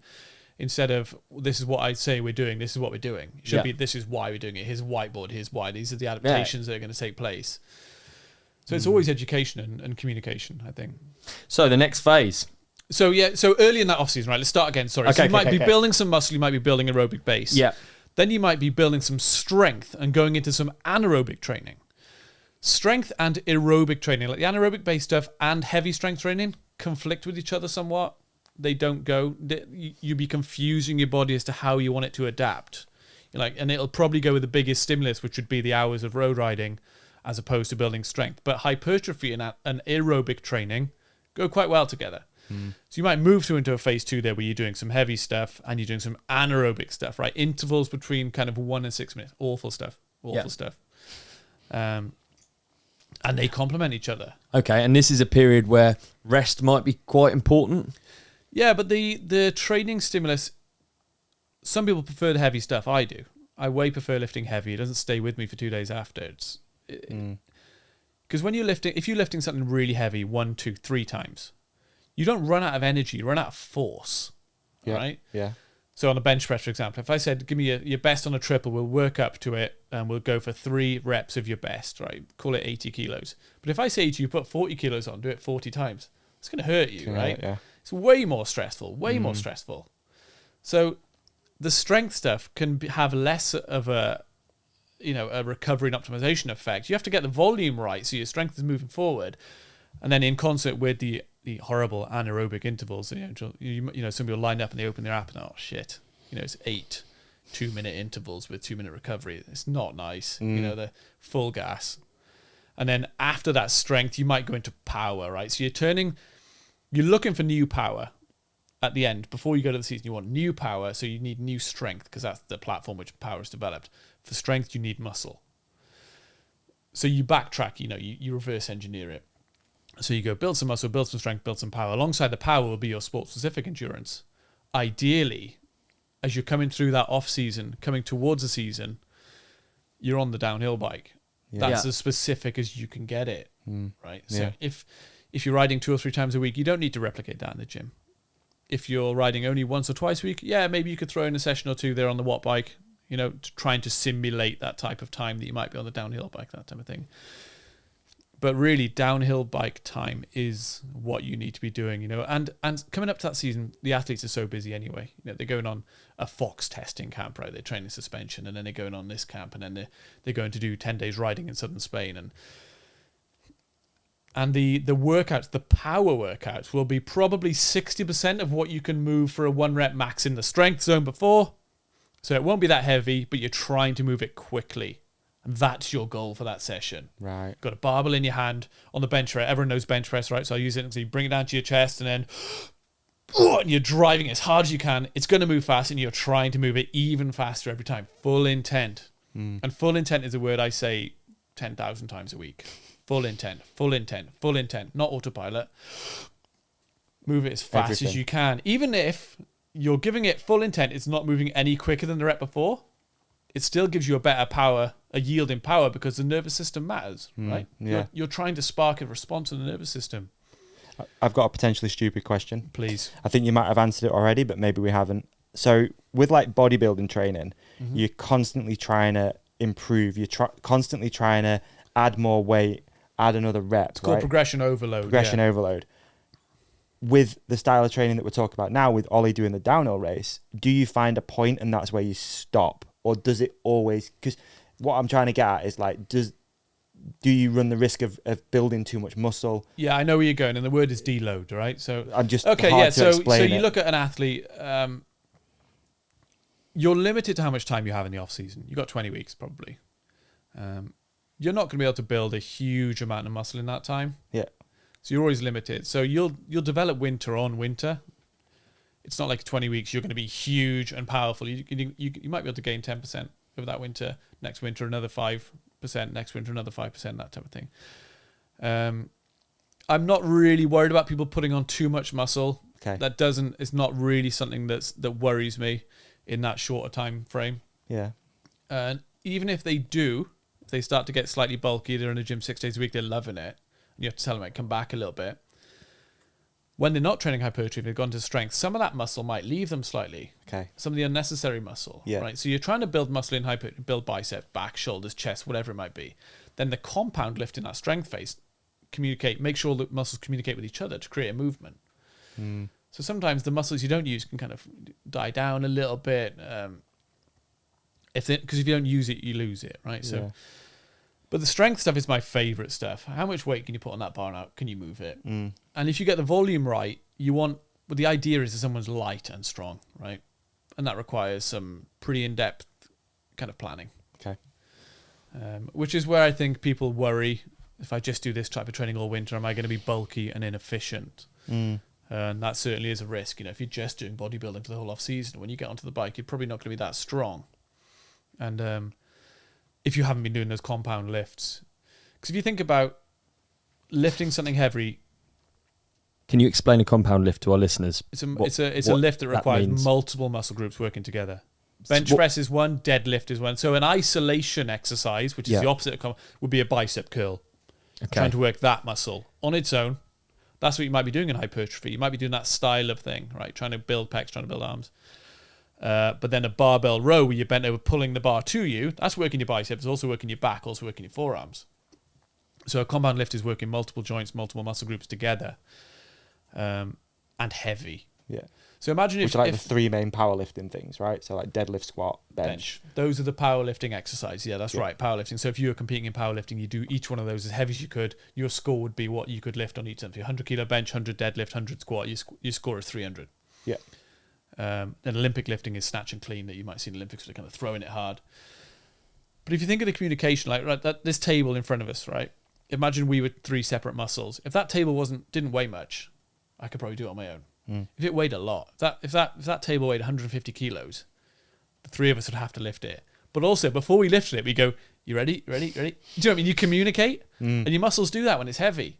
Like, okay, let's all do the minimum we have to move this properly, and that's how you get athletic performance. Okay. Through muscles communicating, the nervous system's on. It knows exactly what to do, knows exactly how to move, what muscle needs to do what and where, and the minimum to be efficient. And being strong solves a lot of things. A lot of injuries. Strong wear specifically for downhill. Obviously, you want to be strong everywhere. But if you had to pick 3 highlight areas that are going to get you down a 5-minute World Cup downhill track, I know it's a stupid question because I know everything has to work together. But what are the things that you see as being like the most important muscle groups? I would say find out after the break. Lacquer! Ollie. Hey, do you know how I like to start all good adverts? With some drum and bass? Not with drum and bass. With stats. Ooh, I love a good stat, boy. So, they're quite sad stats, actually, so we should probably add like sad music for this part of the... Okay, we're building this ad as we go. Yeah. We're going to have sad music for this part. Okay, you ready? Yeah. An average of 77,313 bicycles are reported stolen in the UK every year. They're the ones that are reported. Wow. Stolen. That's such a gnarly stat. It's Keep going. Have you got any more? Oh, I do. I actually do. 90% of the police cases were closed without a suspect being identified. Oh, and how many of those get solved and someone gets charged? I tell you what, this is a clanger. This is 1.7 resulted in someone being charged.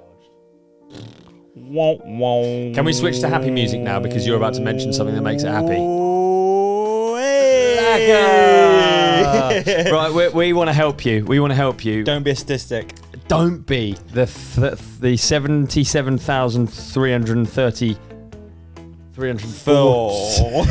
You get it. Yeah, you get it. Don't be that person. Don't be that person. Yeah. All you have to do is take a look at Lacquer Insurance, man. They've put together these beautiful packages. It's super cost effective. They do insurance differently. You pay for what has happened, not for what they project is going to happen in the future. But don't let us try and explain it. It's easier if you just head to the website, I think. It actually is, isn't it? It actually is. Yeah. We both use it ourselves. Yeah, boy. I've had a bike stolen and it feels really bad. It is horrible, isn't it? It's like someone's ripped your heart out and stood on it. Exactly. And anything to make that whole process of standing on your heart easier. Yeah. Mate, they've got real people there. You speak to real people. They've got the real cyclists so they understand the heartbreak. They want to get you back out on the trails. You can insure your kit as well. Kit's expensive, man. You want to ride that new, I don't know, speed frame helmet, D2, D3, D4. Yep, exactly. All the D. And if you want to ride it abroad and in contests. Exactly. It's everything. You can even do individual parts and products. Yeah. So the dream, really. It is the dream. It is good. Where do they go? Okay, head to lacquer.co. That's LAKA.co. What is it? LAKA.co. Head to lacquer.co. Punch in the promo code RIDECOMPANION30. What does the 30 represent? The 30 represents 30 days free, FREE, free. And sometimes things aren't free these days, but this is actually free. This is actually free. Actually free. So that's Ride Companion 30 in the code, and you get 30 days free cover. Yeah. Thanks, Lacquer. Appreciate that. Thanks, Lacquer. Lacquer.co. Peace. Back to the episode. Yeah, let's. Hope my bike's still outside. Don't really care though, do I? Well, covered. Covered. I mean, yeah. So okay. It was what should people focus on? Is it the minimum you're asking? What should they do? The minimum? Well, really, I'm just asking you specific to downhill. What are we talking? What are the bits that are going to get fatigued, or what does it benefit the most to have a strong version of? Yeah. So I'm not saying you can only do this. I'm just saying what are the parts of your body that you use the most in downhill that's specific to the sport? Yeah, so I'm going to change it slightly and put it into an exercise Please form. do, What exercise would give you the biggest bang for your buck, right? If you only had half an hour, that type of thing, right? I'd say got to be bench press, upper body strength, push. And then the opposite to that, which would be a barbell row. So bench press pushing the bar away from you, barbell rows pulling it towards you in a bent over position. And then something for the lower body, probably, an RDL for the hamstrings and Romanian deadlift, that is RDL, hamstrings and glutes and lower back. If I was only allowed to do 3 exercises the rest of my life, it'd be that, probably bench press, barbell row, and an RDL, I think I would say. Okay. I think that's the clearest way I would do it. So if you look on my Instagram, there's demonstrations of all those exercises there on my YouTube. That's so good, though. That's so good to hear, because you do see a lot of other... And I think, but one of the major problems that I've certainly had with training is not having structure. Yeah. And like you said before, a while ago, you go into the gym and you're like, what am I doing? Yeah. Okay, I'm going to do a bit of that. That seems like it's doing something. But if you go in there with intent of like, this is what I'm doing, it's written down, I'm following this program, I'm hitting these weights, I'm hitting these reps. Yeah, we're creatures of habit. We love structure, don't we? We love being led. We love a plan. Like I said, my athletes go into the gym, they open up their app, it's listed there, tells them what exercise they're going to be doing. There's a video demonstration of me doing every single one. They fill it out, what weights are used. I can see that back on my laptop and we can communicate that way. And it's COVID that made me pivot into that, because I really like seeing people in person. That's why I don't care about driving 5 hours here to see you guys, right? I'm not doing it over Zoom. No. Bullshit. It's nice to get your hands on people, but in COVID you couldn't do that, right? So, okay, how am I going to earn money? How am I going to reach these athletes? Okay, I have to develop an app, do it online. And I was surprised actually how well it worked. Really? I thought that the online stuff was not something I was ever going to like, because I really like people, I like being with them. I still do that now. I just only train with the people I actually want to train with. This is one of my questions actually, was the fitness industry is filled with people. Saturated with people that are PTs, right? It's not competitive though. It's not competitive. Interesting. So how do you go about separating yourself, making it into a business, and how do you sort of like encourage people to use you? Because I think there is a lot of people out there that, like you said, right, you can go on YouTube. If you want to learn whatever, RDL, a bodybuilding routine, whatever you want, you can go on YouTube and find it. It is all there for free. All there for free. So how do you go about differentiating yourself and making sure that people... First of all, people don't respect free. Interesting. Right. If you get a free t-shirt with a drill you bought, right? A Makita drill. What are you going to use that free t-shirt for? Painting the house? So you're not going to wear it. It's a rag. Dude. Yeah, exactly. It's a rag. You can cut it up. It's a chain rag, right? Yeah. So people don't respect free. They like to invest financially. Yeah. They like to be accountable to someone. Yeah. Whether, because people think that I'm opening my laptop. I can see. Sometimes I'll text people and go like, you went in the gym today. It's scheduled that you were. And they're like, fuck. I didn't think you can see it. They go, yeah, I don't miss anything. So first of all, I have to establish credibility, right? Okay. And that comes through the people I've trained before. Give us a hit list. If that's okay. Because then it adds who have we got at the moment? Not many. Maybe only 4 or 5 people that you guys are interested in. But Jordan in the male elite, Don Platt in the juniors, Stacey Fisher in the women's elite, Millie in the women's elite. Mm-hmm.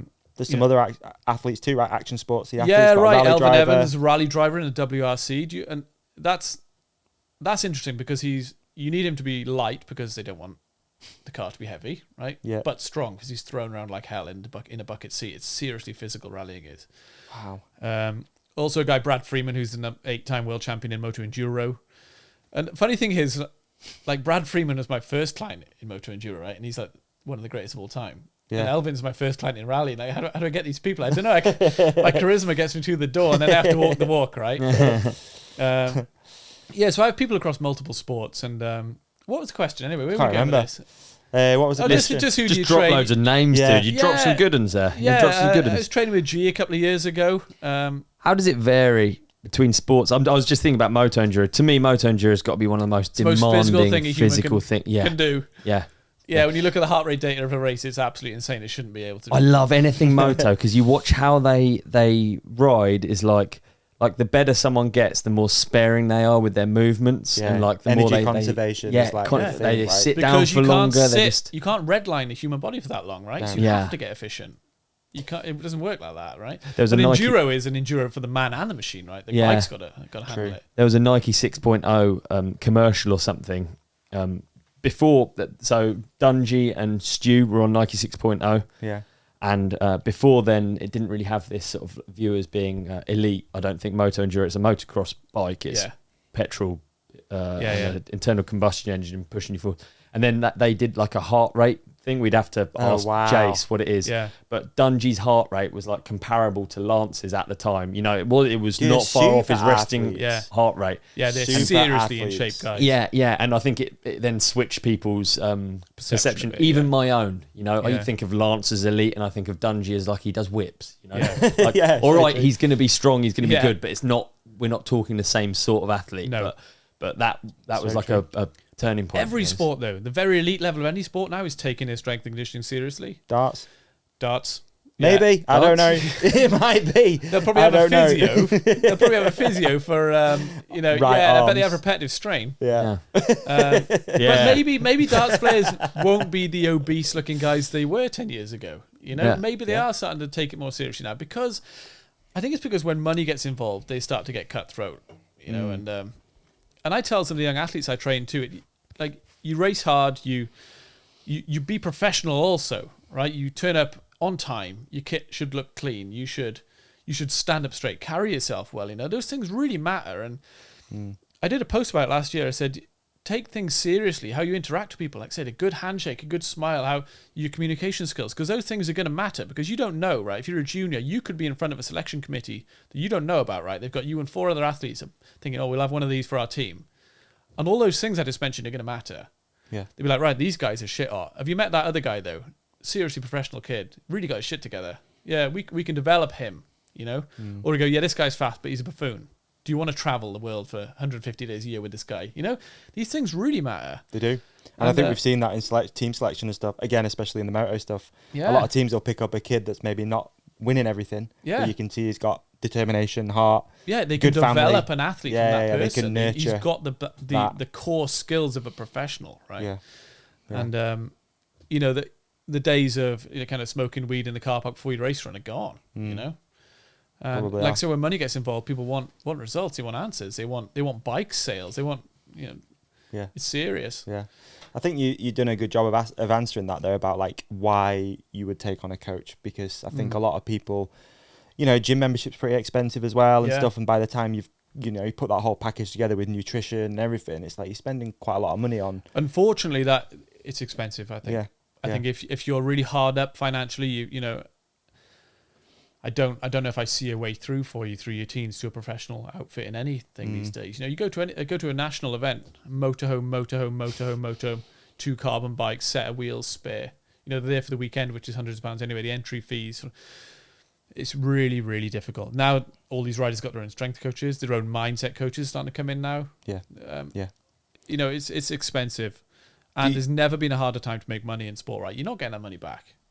Yeah, the top of the top. The very top. I'm talking to people who finish top 5 every week. They're probably balling, right? But next people, they're struggling, And from speaking to these athletes, they need results. I know how much it means to them, which is why when I see them crash out in the final, they're devastating.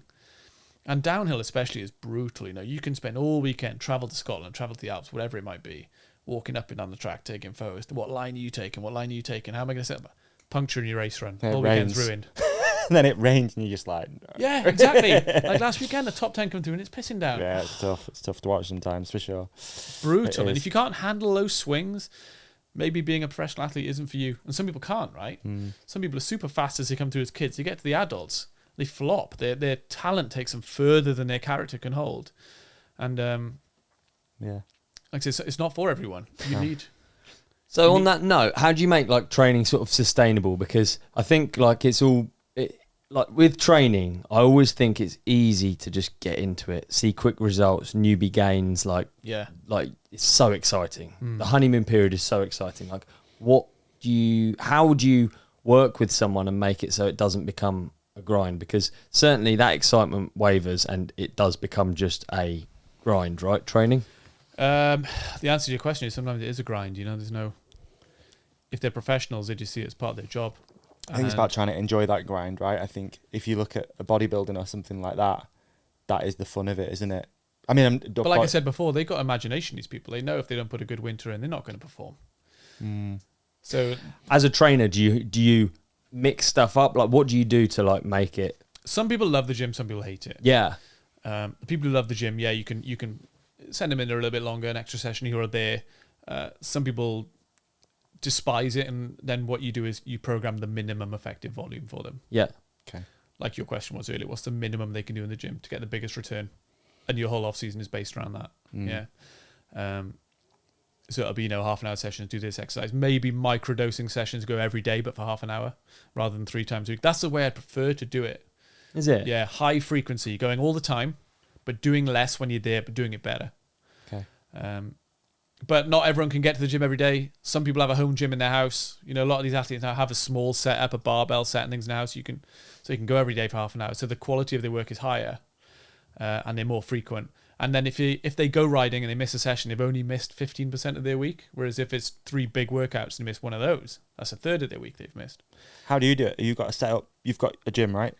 I've got a studio. It's somewhere I can do content from and stuff, really. It's not really somewhere to work hard. If I'm going for a proper session, I'll go to the university gym where I work there. Right. And do that. But I just maintain. I don't really train now. I do squats and bench, and I train with friends and things, and if I go out to train with clients, I'll do a bit with them and I'll do a bit here or there. I don't necessarily follow a program anymore. Do you focus much on nutrition as well with people that you work with? Yes, nutrition's a wild one, man. That field is so deep. Yeah, we can go down the rabbit hole here, but if you could give sort of like an overview. I'll give you one sentence. Stop eating shit.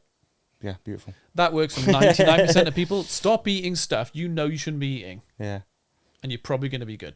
Because I think that's the thing as well, right? If you can train all this, you can do all these hours in the gym, you can follow the program, but then if you leave and get McDonald's every day, are you wasting McDonald's your time? has its place. McDonald's does have its place. I'm sure. I'll defend it. The coffee's good. An egg McMuffin every now and again is okay, but everything else can get fucked. If you're racing, right? If you've had a hard day of practice Saturday, and you're racing Sunday, McDonald's isn't your worst choice on Saturday night. Yeah, if you've done. It's the only way you can replace 3,000 calories in 20 minutes.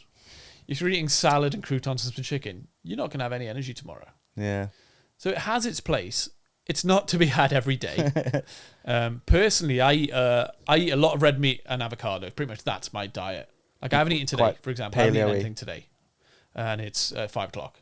Right, you call it paleo, I'm not sure. But yeah, I eat a lot of meat and a lot of avocados. I don't eat really much vegetables or fruit so much. I just found a strategy that really works for me. Naomi, could you pass me that avocado, please? I think this is a great segue to look at the avocado. Let's have a look at it. Oh, mate, you wait till you see this prop that I brought. I knew you'd mention avocados. I didn't. Did you actually? No, I'm joking. Maybe I don't have it. Don't worry, it's okay. I just found a massive avocado in Marks Spencer's. Huge. It's from Peru. Yeah, Peruvian avocado. Yet, though? It's rock hard, dude. It's like could a be tennis a giant ball. nut. It could just be a huge fucking wooden nut. It could be just like a huge conker nut. You're right. as a kid. You find a conker and you open it, it was too fucking half and half. Sorry, I thought my avocado was still down rolling? We're still rolling, dude. Yeah, so, okay, so... look at that. Dude. Round of applause for the avocado. That's a hell of an avocado, isn't it? Talk us through avocados. What's good about Americano? Crazy, isn't it? Yeah, there's some weight on that. Yeah, it's good, isn't it? Nuts are, literally. Probably is just a nut, Probably isn't is it? just a nut. Do you know what? Avocados are bastards. Mate, I had this guy years ago. Right? It's the mafia that controls avocados. In 3 days, between 3 a.m. and 3:30 a.m., that'll be perfect to eat. I decided that's fucked. Dude, it's the mafia. Do you know what I mean? It's the worst product ever because you don't know what you're going to get. I can't handle the everyone's touched it. You go in, you're like, oh, that one's too soft, that one's too hard. It's the mafia. It is the mafia. You never know what you're going to get inside there. That is I'm not impressed. I would take that. Where else you can have it. That's your gift. Yeah. I was going to take that home for my girlfriend. My personal dietary nutrition, my nutrition strategy is that I don't eat any processed foods. Nice. So if I look at the back, I have 500 grams of ground beef most nights and 2 avocados. Not that fucking size. No, because that's 2 days. Every night, pretty much. Right. I cook the beef in salt and butter, and that's pretty much it. There's no ingredients in that food. Yeah. You look at the back of the ground beef. It says 100% one meat. ingredient. The avocado is an avocado, right? So. And you look at the back of some of these foods, like those Percy pigs I can see there, right? There'll be a paragraph of codes and gums and all sorts of stuff, right? That your body is not, evolutionary designed to swallow. Mm. And long term, that's going to cause you trouble. Yep. So if you're a vegan, fine, all right? That's the same. It's a deliberate nutrition strategy. You're cutting out processed foods pretty much, you know. So I think, and the funny thing is, when someone eats clean like that, they call it a diet. They call it something, whereas in fact it's eating what you should eat, right? Whole foods.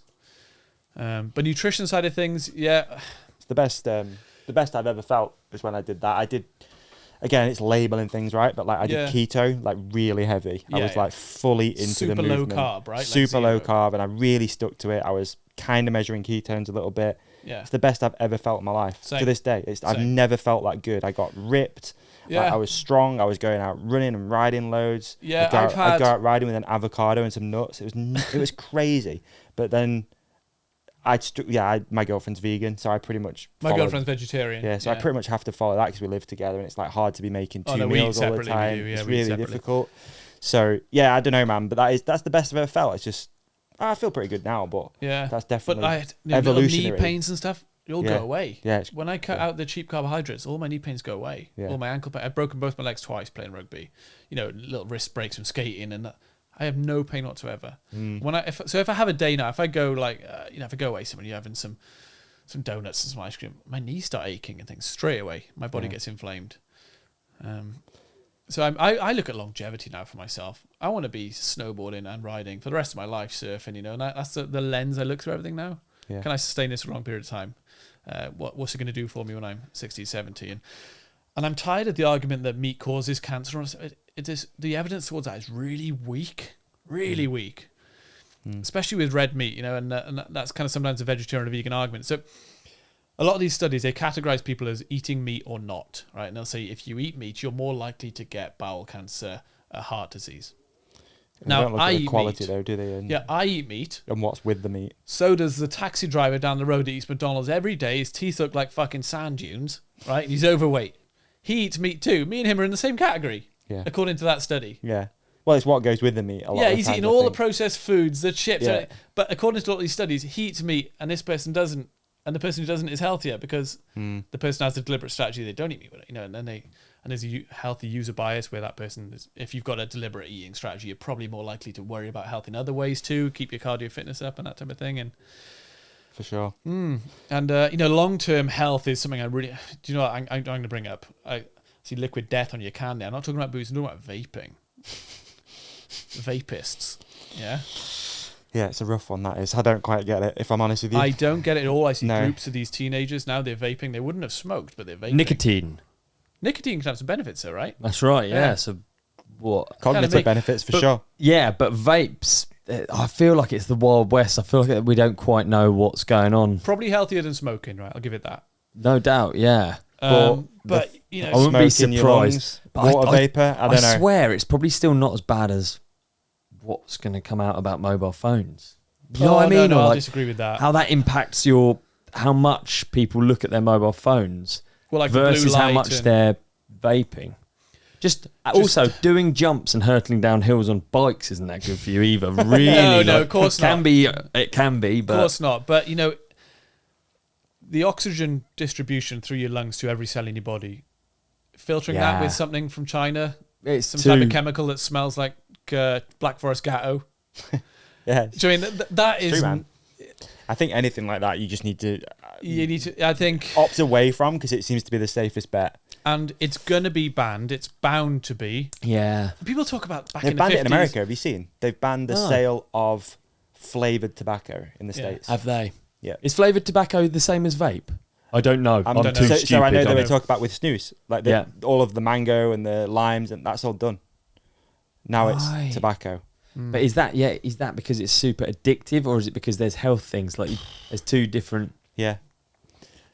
I feel like it's because, for me, it's because it hooks younger people in. Yeah, that's what I think you're right. Pineapple Express or whatever it's called. I like pineapple. I'll go for that. It smells lovely. It does. I prefer to smell cigarette smoke than butterscotch clouds of steam coming at me. Yeah. At least I know what I'm getting with the cigarette smoke. Yeah. Don't want to breathe that in. People are like, oh, you're loving it. Because it smells fantastic. No, I don't know. It's kind of sickly. But dude, breathing... we had dinner with some friends recently, and she had a vape, and it was strawberries and cream. Yeah. So she took a hit, And I'm like, that's the thing. People are like, yeah, I'll have a go on that. Like that smells like childhood to me. That smells like those little white and red sweets. Yeah, the hard sweets. Yeah, I know what you mean. Amazing. I'd be hooked to that, and I've got a pretty addictive personality. Have you? Stay away then. I'd be chonging on that thing. But but I think all these people now with these vape shops are springing up because they're making so much money. Yeah. They're motherfuckers. You can't. Yeah. They're going to be closed in 5 years, surely, and they don't care about the long-term longevity of anyone who's taking these vapes. And it's like, that's not a good business model, Right, so low inflammation response foods is what you would say. Stay away from beers. It's so good. I have a beer every night. Nice. Yeah. A small bit of alcohol, I don't think it's going to cause you any trouble. No. What's your? We've got to be tread careful, I guess, with this, but with energy drinks, where you at with that? I've never had a Monster Energy. Okay. Red Bull it has a chemical called taurine in it. Taur, is the sign for bull, isn't it? That's what the term bull. Taurine, so. Red Bull. That's what. Taurus. I imagine that's why it's called Red Bull. Nice. Taurus, yeah. So I imagine that's why the drink is called Red Bull. I don't know. El Toro Loco. Yeah. So taurine mixed with caffeine gives you an improved cognitive response short term. Race run, right? Half time at rugby game, yeah. That'll give you an advantage. Drinking it like water is not a good idea. Because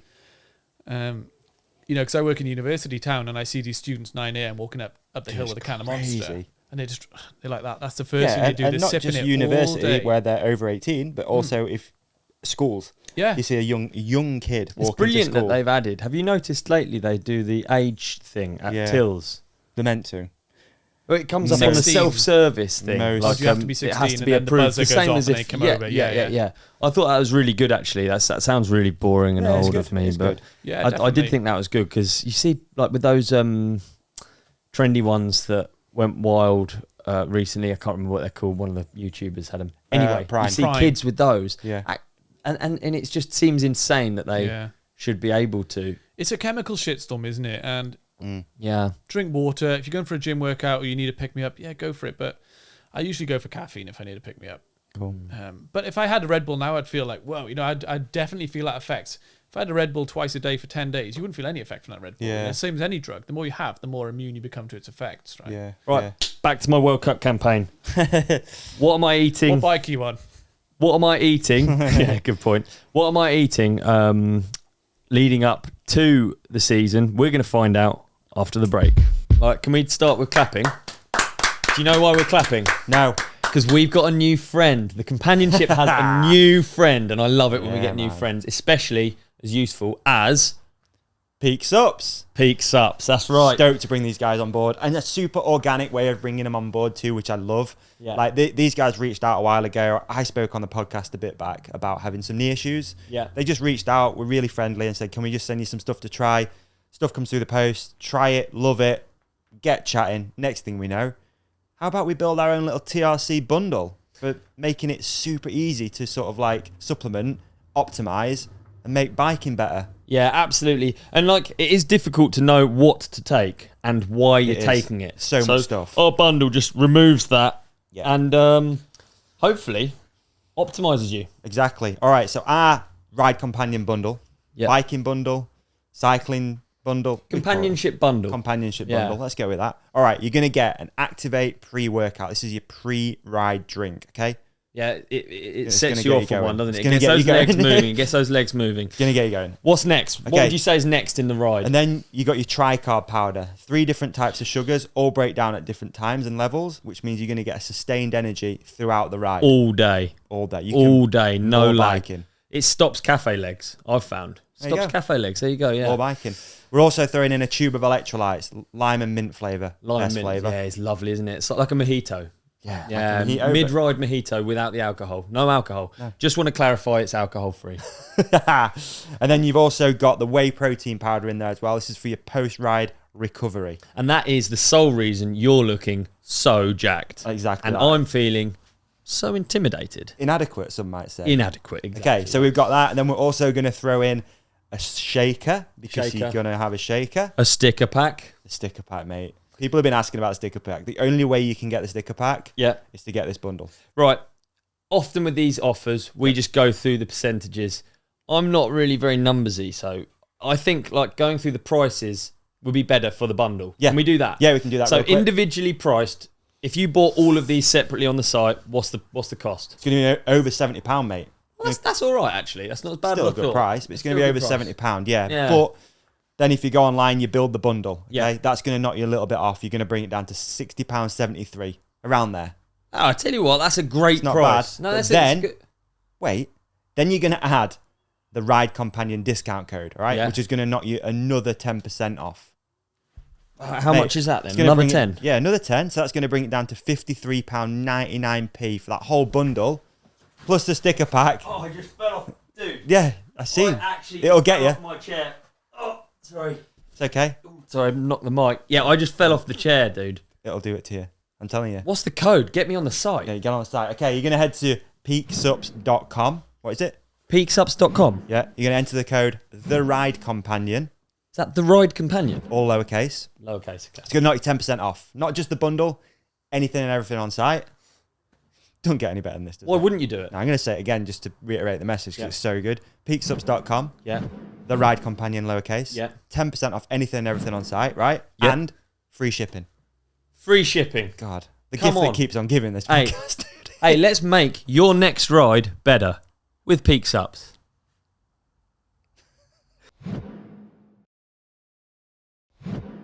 Fantastic ad break. That was good, wasn't it? Unbelievable. Right, so I want to know what I'm eating leading up to this season. We're reaching the peak now. Yeah. Okay. Depending on your output, right? So if you're riding a lot, carbohydrates, your body's preferred energy source, so you probably want to go for that. Okay. If you're doing like a downhill day leading up to the season, you need to be, and you're doing 8 downhill runs, you don't want to be lacking by the last one. You can have like, the Haribos and sweets in between runs. They can really help. But generally, with any diet, high protein is the biggest lever you can pull. If you're trying to lose weight, high protein. If you're trying to build muscle, high protein. It's the other stuff that fluctuates. Like me personally, like I said, I am very high protein. But if I'm going to ride 3 or 4 days in a row, I'll bring in some carbohydrate because that's my body's preferred energy source. Are you always trying to get, what do you call it? Avoid like liquid protein, as in protein shakes? The shakes, liquid? no, you're not, okay not with necessarily. Again, you always have to account for the individual. Some people aren't hungry people, right? And it's to their detriment. I was one of those people in my teens, didn't like food, just didn't like it. But you can drink calories and protein. Yeah. So you could have, after a big day in the gym, big day riding, you could have a recovery shake in the way of a whey protein shake. Fine. With milk or water, with whatever you want to put in it. If you're riding one day, you're riding the next, you might have a recovery shake in the way of carbohydrates. You're trying to replace the fuel source you've just burnt all day, and the next day you've got to go again. Yeah. Same with, nutrition and supplements. It's a huge world. Then you can have race day supplements, beta-alanine, which will put out that kind of burn that you feel in your legs and give you a little bit more before you start going into that death zone, Yeah. The anaerobic training that you're doing mid-off season will be trying to simulate that burning feeling you get in your legs. Beta-alanine can kind of give you some of that in a supplement form where you kind of, it's called hydrogen ion buffering, so stops the muscle becoming so acidic in its environment, which is that horrible feeling that when it burns. So, yeah. So you I've been using really a pre-workout recently, and a pre-workout. Yeah, and it actually seems to make a real difference. Oh yeah. Yeah. If you take it too late, you'll be shaking in the shower after. Oh yeah. Right? But if you time it right, 30 minutes or so before, it's amazing. You got like 20% extra fitness. Yeah, it seems like it. It actually seems there's another rep in there. Like there's more in the tank. And you don't want to go home. You're like, I've got loads of energy to burn. Mate, I love it. Some of the pre-workouts don't work very well for a race day. And I want to add, you never do anything new on race day. It's something you've done 20, 30, 40, 50 times before. You wouldn't ever add something new into your regime on race day. Yeah. Oh, let me try that supplement before I race. No. Some of the pre-workouts, used to be one I'd take called No Explode, right? And the flavour was blue raspberry. There's no such thing as blue raspberry, right? So it's suspicious already. Right? Is there not? There's so much stuff in America that's blue raspberry. I've never even thought about it. I've never seen one. And it was N.O, explode without the X plot. Yeah. NO is nitric oxide. Nitric oxide is a chemical that opens every blood vessel and capillary as wide as you've got to enhance blood flow. They brought that chemical out to stop people having heart attacks at night, old people, because that's when your nitric oxide levels you have in your blood already start to drop. Have this supplement, stop you having a heart attack when those levels drop and your blood vessels narrow. Right. Then it fell into the gym market because it makes you feel great, right? But as all your blood vessels and capillaries are wide open, your skin starts to itch. You'll feel it. However, what if you had a bad crash and slashed your leg open badly? You wouldn't stop it bleeding. So there's a caveat to that, right? So you've got to be careful. So if you're having a pre-workout and you're racing and it's got something like nitric oxide in it, think of that, yeah. And you have a big one, maybe like a broken femur that hits a femoral artery. Yep. You'll bleed out. Wow. So there's more to think about again than just how is it going to make me feel. What could happen? Need something really that's going to clot the blood for your restaurant. Porridge. Take a lot of Vaseline. Terrible thought. A terrible thought. Right. Just I don't know. It's a world, isn't it? Yeah, it is a bit of a stupid question, really. No, it's not a stupid question. It's just that insight, for example, here where you both went, that might ring a bell with a lot of people. Okay, maybe I should look about what I'm taking on my race day. Yeah, I guess general questions interest me, and like things for people to apply or compare, or not that comparison's a thing, but like just generally for them to aim for, I think are really useful. So like, for instance, obviously you've worked with some probably quite impressive athletes, whether it's in different sports. Like, I guess you could pick fundamental exercise, and you could link to someone's body weight, what they should be lifting, what are you aiming to achieve after a couple of seasons when you're really starting to ramp up. You're getting if you can big bench weights press on. your body weight and a half, that's considered you're pretty fucking strong if you can do that. Okay. So you're probably weighing like 84 kilos. If you could bench press 120, you'd be a strong person for that. If you can squat twice your body weight, you're strong. If you can deadlift 2.5 times your body weight, you are strong. I'm not saying you need necessarily those levels of strength in mountain biking even, but they're not going to hold you back if you can. If you build them in the right way over a long-term period without steroids and performance-enhancing drugs, that type of thing, then being strong isn't going to go to your detriment. As long as it doesn't cut into your riding time. Some people love the gym so much, they're like, I'm going to go to the gym instead of... No, don't do that. But strong fixes everything. It really does. Someone who's strong is a handful in any sport. They recover better from injuries. They take a bigger knock when they hit the ground. Their shoulders, their hips are more stable. I would say strong solves most problems with everything. Just physically strong. If you look at your body and don't look at it in the form of muscles, look at it in the form of movements, right? So a bench press is what's called a horizontal push. Imagine I was standing upright. Bench press is pushing forwards. Even though when I'm doing the bench press, I'm lying on my back pushing it. It's called a horizontal push. A barbell row is a horizontal pull. A high pull upright is a vertical pull. An overhead press is a vertical push. So there's push-pull on those two planes. And then you've got a hip hinge, like a deadlift, where your hips traveling backwards and forwards. And then something that takes your knee through a big range, like a lunge or a squat, right? So those 6 main kind of planes that your body moves on. If you can get strong in all 6 of those, you're doing well. I like that. I think that's a really nice way of looking at it, isn't it? Yeah, you look at it in the form of a movement. That's what athletic coaches do. They don't think you need that muscle big, you need that. They go, okay, you need a bigger horizontal push. Yep. And you're saying 1.5 times body weight for bench. That's going to cost you some years. That's going to cost you some years. That's a 1 rep maximum. Yeah, that's a single rep max. Yeah. Yep. And then what did you say for squat? Maybe twice your body weight. Twice for squat, and then same again for dead. Yeah, but again, I don't want to say to people, if you can't do that you're weak. I'm just saying it's maybe something to aim for. I think it's a cool thing. Yeah, but I think goal. It's nice. If you can say to someone, I can squat twice my body weight. Oh, you've earned that, right? You haven't bought it. It doesn't matter who your parents are. Yeah. It's not Yeah, you've worked earned for it. That. You can't just do it. And that's what I like about mountain biking, right? It's a time trial. You're on your own. The fastest person down the mountain wins. Doesn't matter what team you're on. Doesn't matter what bike you're on. Doesn't matter who your parents are. Doesn't matter what school you went to. You're on your own on that mountain. The fastest person wins. No politics. It's not like, because I've trained plenty of young rugby lads that are trying to get through into a professional rugby thing. You have to win over the coaches, right? If your dad knows one of the coaches, you're in. Right? There's loads of politics. There's judging. Like in boxing, for example, it's judged. Unless you knock the guy out. Yeah. There's not many sports now which have that pure form of competition, which I like to call. It's the fastest guy down the mountain who wins. There's no ifs or buts about it. No. It's wonderful. I can completely understand why you're like reluctant to sort of like stick to those numbers, because I remember when I first got into the gym when I was younger, I'd be looking around, I'd be thinking people gave a fuck what I was lifting. Yeah. You know what I mean? I would. Yeah. I'd be like looking over my shoulder. I'd be worried that people were judging me. Maybe and all sorts of stuff. And then they are. And then also I would be but not anyone who actually does it. Yeah, but not anyone who actually is for real would give a shit. No. Yeah, like right. I when I was younger, when I found out about what athletes like lifted, so like Kevin Durant's like notorious. He's a basketball player.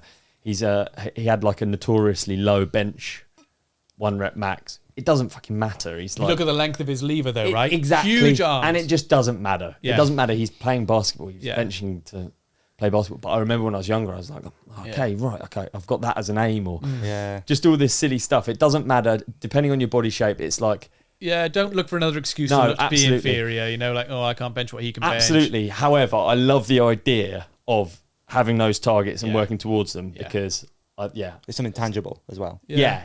I didn't mean it in like an annoying way, but I think it is interesting, and I'd love to know some of the. It's why the NFL Combine's so interesting. I don't even watch the Super Bowl. I couldn't care less. I watched the Combine, dude. Yeah. Like they are serious athletes, like unbelievable. Because I don't even care. I don't even understand how that sport works, and I watch the Combine because I'm like, I can look at it. Do they do an NBA like, Combine? Oh my! Not the compared to the NFL. Right, like, the NFL's a thing, innit? It's like because I feel like NFL are like athletes that get used in a sport, whereas NBA it's like you have to have this. There's a real dark side of that, you know. Yeah, they're almost like it's like a chess game, isn't it? NFL, like farming athletes. Yeah, okay, knee injury, get him out. He's done now. Yeah. Exactly. Yeah. To the trash can of athletes that's completely full up. Right? Exactly. That's unique. You can't that's use them nothing anymore. like our sport. That's nothing like downhill. No. Like downhill's so skill-based, individual. Yeah, but if you're not walking the walk, though, isn't it? You can get dropped from a team. You know, if you perform badly. Absolutely, but it's not like the NFL, is it? No. It's not like you ship someone in. We need someone for the back end defense or whatever. Trading players on a whim. Send him in. I send him there. Have you seen the film Moneyball? I love that film with the baseball. Have you seen that? Brad Pitt in it? Moneyball. Watch that. No, I haven't seen that. Best film ever. They're just on the phone like, okay, you can have him, I'll have him. Okay, and they go to the locker room. Like, you're going to Phoenix tonight. You're going to live in Phoenix now. Whatever. Yeah. And it's just ruthless, you know. Then sometimes they go to someone like, hey mate, we're not going to use you anymore, and he's like, oh, I'm being traded. No, you've been fired. Dude, it's just. I spoke to these young athletes I trained 14, 15, 16 years old, and I say, are you sure this is what you want to do? You're not going to make any money off it, probably. You're probably going to not going to reach statistically, the top. You're not going to make any money off it. Statistically, you're going to get injured. But then, if you say to these people, okay, concentrate on your mountain biking, but have something on the side, carpentry. OnlyFans. Yeah. If they're not fully on board with the mountain biking, they're not going to get in. Right. If your attention is split, say goodbye. Right. You're not going to make it. So it's a hell of a gamble. And even if you make it to the top and you become world champion, you sacrifice 20 years. The next 40 years of your life, you might be, you got metal in your shoulder.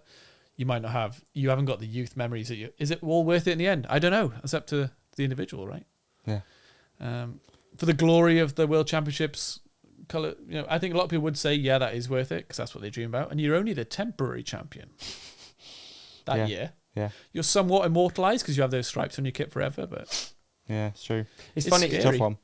I went to my parents the other day and looking at all the trophies and the race plates and stuff from my youth. And it's funny to think how much it mattered when I was doing it. And I can't get that feeling now. I can't look. You could chuck them all in the skip, which is a bit sad. I don't mean it in a negative way, but I just can't remember even what it was like to win them. And I've got basketball trophies. I don't like. Yeah. I imagine obviously like winning world champs as an adult is not the same as comparing myself to my races that I did when I was younger. But there will be a little bit. It stops mattering as much. Just because it's funny to think that someone like Jackson Goldstone could win world champs. Yeah. And be a similar age as to what you thought. Does that make any sense? Like, how young were you when you were doing those races and you were just like, now you can't remember it? Yeah, exactly, dude, exactly. Jackson could win world champs and be like, oh shit. 37, he could be like, oh, look at that glass. Exactly. Yeah. Scary. And he goes to bed every night. Charlie Hatton now. Does Charlie Hatton go to bed every night? World champion, with a smile on his face? No, he doesn't. He's Charlie Hatton.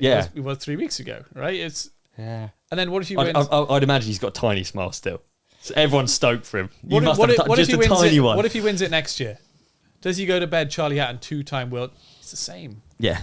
Yeah. I know what you're saying. You know what I'm trying to say? You're the same person. You get that moment. You get that. So it's how much do you give up for that moment? How much do you give up for it? And then, you might be judged because people are like, oh, he's a prick. He doesn't do anything but mountain bikes. You do lose that. And people do judge you. You can pretend people don't judge you, but they do. I judge people all day. Well, that's like a survival thing, isn't it? You got 2 seconds. Make 30,000 decisions a day, or is it that? Or whatever it is. Like, I remember growing up. That's a huge thing my mum used to instill. Make a good first impression. And like, what are the biggest consequences to making a bad first impression? A first date or a job interview, isn't it? Those are the biggest ones. And I always think about that, you know, if you go, because those could potentially send you on different trajectories your whole life. Or if you go and meet someone for a new team, you know, you got to walk in there, you got to, can't be yourself, right? You've got to be the best version you've ever been. When you talk about humans, judge has such negative connotations, but it's like we a can all survival pretend thing. that we don't judge and we just sit there like potatoes waiting for someone to input information, but it's not. It's no, not the I case judge every people single. all day. All right, I look at people and I think, okay, there's a guy in Tesco in his pajamas at 4 p.m. I don't care what that guy thinks about anything. I don't want to know that guy. I don't know that guy, right? He might be trading crypto. He might be one of the first good guys. for him. Good for him. I hope he does. Hope he does well. You know, I'm not going to go, you know, anything to him. I just think I don't want to. And I always think, like, if I. Interesting. I see interesting example to give. Pajamas really fucking pissed him off. Yeah, real loser. Do you know what I mean? And I think, like, if I owned a small company, 7 people say, and I was looking to employ an 8th person, and I was interviewing, and someone came into that room, and they were overweight, like scruffy, blue hair, I'd be like, man, this guy's going to have to do something serious to turn me around in this job interview. You know, I'd be sooner to say, oh, you're not for us. And they could say. And what would be your judgments if you had to list them in bullet form? I'd be interested. Yeah. Well, they could say he's prejudged me, right? He's not got to know me. I got nothing else to go on. All right. What if someone in a sharp suit walked in, right, looking clean? You go, okay, that guy knows how to discipline himself. He's committed to stuff. He can see a long form goal, not just what he wants now. And I just think it's so important how you carry yourself, you know, and how you portray. That's why a lot of corporate companies do blind job interviews, isn't it? They don't see them. I'm sure that's a thing. I think how you carry yourself is worth something. I agree. Yeah. But I think that's from a corporate thing because of probably risk of getting sued or like you say, like, oh, he wouldn't let me have the job because of my colour or my race. I wouldn't ever say that. I'd go, oh, you didn't answer the question. Would you? As a corporate company, that's why they'll do it. Okay, this isn't a guy for me. It's not someone I'd hang out with in person. It's not something who, you know, if he doesn't look after his own health, if someone overweight, for example, really, you know, if he doesn't look after his own health, why would he care about my company? You know, why would he do a good job? Is he going to be on time? Is he going to be? And all those things would run through my head like that. And I understand because they're like safety things almost. It's not. It's not being judgmental in a. Yeah, what a prick. I don't want to know him. No, it's like a safety thing. Would he be part of my tribe? Would he help me? And I saw a social experiment on YouTube, and there's so many of them. This big guy, real muscular guy, tattoos all down his face, right? They're real tattoos on his face. And he's asking people in the street, have you got change for a tenner? And they're like, no. They all make their excuses and get away from him, right? And then they have a makeup artist, and they cover the makeup up, make him look a bit smart. And then he's asking the same question. People are more receptive to him, right? Then they say to these people after, oh, look, this is what he really looks like, or whatever. And they're like, oh, God, I prejudged him. And like, well, no, there's a big muscular guy. He's not asking you for directions. He's asking you to take money out of your wallet, right? He's asking you to take. He's got tattoos on his face. He looks like a gang member. He's gone out of his way to look intimidating, and he does. Well done. You know, you prejudge people, and it's life and death. This guy could probably hurt me. I'm going to just walk on. You know, prejudging is a survival technique. It's not a negative thing. And and I think just how you carry yourself day to day. It can be. Yeah, I hear what you're saying. Yeah. I think it's serious how you carry yourself, you know? Yeah, totally. I really do. And how you behave in public, what you put on your Instagram, all that type of stuff, you know? Everyone's watching you all the time. And, you know, if you put a picture up, you might get 100 likes. But if you put that picture on your story, you'll reach 10,000 people. But only 100 have liked it. A lot of people are watching you, not people like you. And with speaking of Instagram, we got a few listener questions. Listener questions. Yeah. Okay. We can rattle through some if that's cool. Do they know I was coming on, or are they just general questions? Okay. Yeah, general questions. Yeah. No, what's your favourite colour? Yeah, there's a few. we did some. I put out that we had a. You went to a desert island. Yeah. What piece of exercise equipment would you bring with you? Yeah, that's not a question, is it? It could be. Probably will be. Could be. Yeah. All right. Okay. So. I wonder if we'd already answered them though. Yeah, maybe. We'll see what we got. All right, see. And then we can wrap up because we've got 15 minutes left. Okay. Here we go. Don Walcott. Training arthritic shoulders. Previously separated. Only 33 and strong but sore. So any advice for training arthritic shoulders? So arthritis is. Arth means joint. Itis means inflammation. So it's inflammation of that joint. I would probably be on an anti-inflammatory for training and try and strengthen every muscle around it to give it support. is a shoulder replacement maybe? Do they do shoulder replacements? Is that a thing yet? I don't know, probably. If he's that young, he's got arthritic shoulders, it's only going to get worse. But I'd say, and again, going back to earlier, I'd look at diet. Diet can really inflame joints, especially if they're already... Get away from what? Yeah, get away from the cheap carbohydrates, get away from the processed foods. And I would start with that.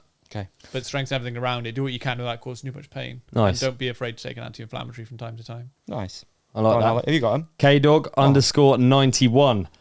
What would an ideal warm-up before dirt jumping look like? I think that's a really good question. For dirt jumping? Yeah. Yeah, okay. So it's funny, dirt jumping is what's called eccentric. Right? So if you imagine when you're going up a huge face or jump, if it's a steep face, there's quite a compression on it, right? If you had like a G meter on the bike, it'd be a fair amount. It's trying to push you into the ground. 5. We Really? put it on, it was 5, yeah. Okay, so would it drag your face down? Maybe ever so slightly if it's a real kicker with no suspension too. Yeah. So that's what's called eccentric, right? So you're being pushed into the floor. So if you're doing a back squat with a barbell, most people sit down and they stand up powerfully, but it's the sit down part that you're doing in a dirt jump.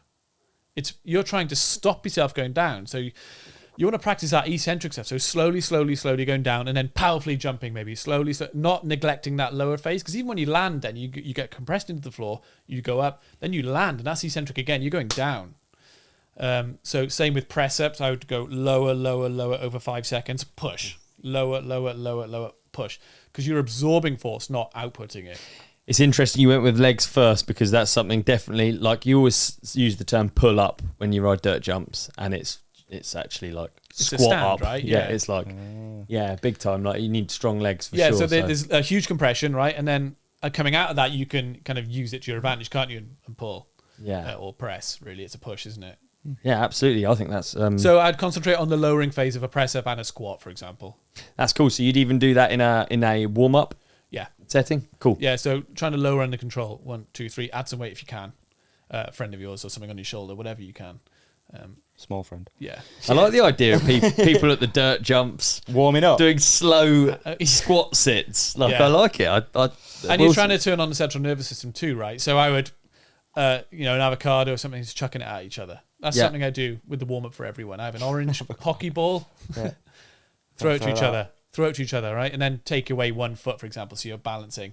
Still throw it up high, so your eyes are having to grab it, and get your central nervous system on too, and that will certainly help you. I noticed something last night. I went to a new dirt jump spot that I haven't ever been to before, which is actually unusual because I've been doing it for too long and I go to the same ones all the time. So I went to this new one. I really noticed. I turned up and I was like, well, I'm going to fucking go straight away. I absolutely cannot wait around and look at stuff because if you look at dirt jumps, they look gnarly from the side. When you're riding them, they're not. Yeah. But when you watch someone who rides there all the time pull up through them, you're like, you can easily put yourself off. Yeah. So I just went straight to the top and dropped in behind someone straight away. What is that? Why did I find that was a good way of dealing with? Personally, I do as well. Yeah. So it's like cold shower almost. If I'm riding at the bike park, I go straight up and go down racetrack. I don't do a chiller on the red tracks. Okay. I prefer to just go straight up to speed. So warm-up philosophy, generally what do you feel is what is your warm-up philosophy? I can say if it's something, if I was racing, I'd be a bit more deliberate about it. Yeah. If I was just going for a ride or for a dirt jump session, just do a couple of the smaller jumps first, you know how it is. But I don't have a warm-up philosophy personally. Not really. But I've never raced. So, if you're warming up for a downhill bike, you'd want to turn on all your major muscle groups and the central nervous system, bring your temperature up slightly, get the blood moving, then have some downtime, 5 minutes, and then go. Yeah. You want to get that blood up to pace, really. Get your heart rate up there. Yeah, my example is actually such crap because it's like a zero warm-up. But I guess, so I don't ever do warm-up stretching or anything before a workout. I'll just... Let's say I'm doing a squat. I'll squat without the bar and build up. Yeah, that's the best way to do it. Yeah. Okay, you don't stretch before or anything. No, never. No, I actually don't stretch bench after pressing, either. squat. Yeah, start with the bar. Slowly add weight to it till you get to your working sets. Yeah. Okay, cool. So how would you apply that to like riding? Because if you're you could have a chiller on the easy runs first, couldn't you? Cool. But it's very personal to you. It's quite personal.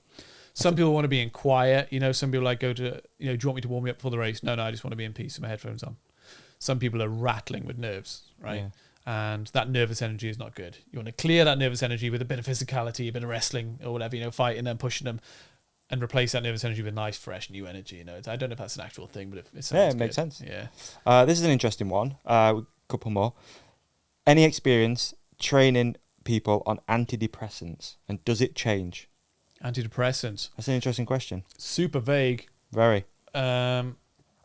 What changes they're referring to? Yeah, I don't know how it'd change anything. So that's probably someone who's on antidepressants and worried about training, are they? I don't know. That's all it says. It just says, and how does it change things? Which I guess physically it doesn't change anything, does it? Cognitively, it probably has changed something in your brain. Probably does change your dopamine levels, whatever it might be. Levels, if you're depressed and your dopamine levels are on the floor, you can see someone who's depressed. You can spot them, spot their body language. Even if you look at a cat, right, that's lost a fight in the street that night. Yeah. You see their heads down, and humans have that same kind of pattern. I don't know, you're going down the conversational deep end there, and if you grab onto me, we'll both drown. Last listener question. Olly Wilkins, what have you got on the rectangle? On my rectangle right now. Is that what you call them? Rectangles? Rectangle. Right, I've got two that are quite good, but we're going to go with one because we're running out of battery. On every device. yeah, exactly, yeah. I never leave the house without a power bank and some cash. I always think that's a great thing to... Yeah, not bad. Get you out of a lot of trouble. And an avocado. Yeah, and an avocado, size of American football. Something can't see. What exercises or tips have you got for travelling or working away, especially with limited kit? So we're talking body weight exercises, hotel room ones. Yeah. Probably really good for people that work. Hotel gyms are absolute dog shit. Oh, yes. They'll have a treadmill from the 80s, row machine with the rusty chain. The bare minimum they get away with, don't they? But all they need is a barbell set, right? Yeah. Which is cheap, right? There's no moving parts. It lasts 10 years. Yeah, it's really true, actually, isn't it? Yeah. Same at airports. Why don't I have a gym in an airport? I'd go. I'm sick of traveling. And to answer your question, I'm not going to avoid your question. I would... do you think the question is... I'm traveling and I want to stay fit because I'm competing, or just... I think I reckon with it being a listener, it's going to be a dude who's like, loves riding at the weekend, just wants to maintain fitness through the week.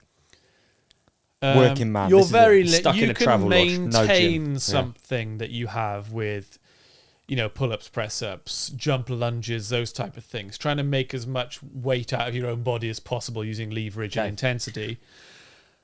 But realistically, if you're away for a long time, you've got to add some load. Yeah. But you can maintain without too much stimulus. So I wouldn't really worry. But if you look at training residuals, which is how long will a training quality stay with you once you take the stimulus away, right? That helps me, especially train athletes through the season. So it's led us into quite a good topic, actually, which is, let's talk about max strength, for example, right? If you're doing max strength for 2 months, and then you stopped doing maximum strength, how long would you have your maximum strength before it started to fall? It's actually quite a long time, a bit longer than you think. Right. It can be kind of 25 to 30 days. Okay. You always got to account for the individual, of course. Because of the adaptations that take place, some of them are chemical changes, some are physical changes. So if you've got maximum strength, you've broken one muscle, you have to be a while before your muscles start to degenerate. So all you have to do is expose to keep it there. Yeah. You have a maintenance body. But it's interesting for example, your race fitness, right, your anaerobic fitness doesn't stay with you that long once you take that stimulus away. Right. Because the chemical changes that take place for your race fitness are anaerobic enzymes, hydrogen ion buffering, and increased glycogen storage. The hydrogen ion buffering isn't a physical change, it's like a chemical change, like a skill your body has learned. So you have to expose yourself to that every sort of 10 days or you'll start to get less fit on the bike for that kind of death zone 3-minute kind of interval thing. So to answer that guy's question, pull-ups, push-ups, jump lunges, that type of thing, just expose your body to something you should maintain. If you're away for 6 months, you're going to have to find a gym. Yeah. My little tip that I used to do, I used to have a kettlebell in the car. Sure. Just literally buy a 20-kilogram kettlebell. Yeah, you can do 20-kilo kettlebell. Yeah, you can so if it's one piece of equipment, yourself. I would say a heavy kettlebell. Yeah, and just carry it up to your room and just get after it. Yeah. And whoever's underneath you in that excess hotel, baggage. get fucked. Yeah. We're dropping kettlebells on the floor. Your 1 kilo dumbbells and your elastic bands, throw them in the river. Yeah, just chuck them out. Yeah, get rid of them. It's been a blast. Dude, thank you for coming to hang out. Is there any parting message you have? Is there anywhere people can go and find out more about you and your services? You can find me on all the social media stuff. I've just started a YouTube channel this year, trying to get that off the ground. And, Instagram, Facebook, I don't really use anymore. It's like it's for your dad. Do you use Facebook? It's for mum and dad. Yeah. Marketplace. Yeah. Maybe I get AI to run it for me. That's an interesting one, actually, AI. Because I saw actually someone posted recently, you don't need a coach anymore. And you ask... OpenAI, ChatGPT, develop a 12-week program for me. That's not going to work, Like we talked about before, it's free. You're not accountable to anyone. Why would you do it? And also, you'd have to be so specific with the question, like, give me a 12-week program for a long-leaved athlete that has a shoulder injury, hip injury that shows its face after about 10 days. It'd be, and hates deadlifts. Yeah, that's it. Hates deadlifts and loves avocados. It would be a big one. But I do like it. Do you use AI? And you can try and use it to help you. Yeah, I'm experimenting with it, trying it. It's a marketing help. Because it's going to be a part of the future, right? So you've got to get used to it now. Otherwise, you're going to be like your parents who don't put their credit card details into the internet. I'm not doing it. You don't want to be one of those people. I use it quite a bit. Yeah, you are right. I've never used it, but if you want to work with me, you can get in touch. I have a free trial on my website, which is a 2-week free trial of strength and conditioning. So you go on, you fill out the form on the website. It'll send you an email with the app download details, and 2 weeks worth of workouts will appear there. Cool. It's not a program. It's it's different styles of workout. There's hypertrophy, power, strength, and some metabolic conditioning, kind of CrossFit style stuff. So, I'd send people there first, say, see if you like the app, see if you like how it works. Let's communicate through that trial. And we'll put a link in the show description for people to go and find out how to work with Rico. Thanks for joining us.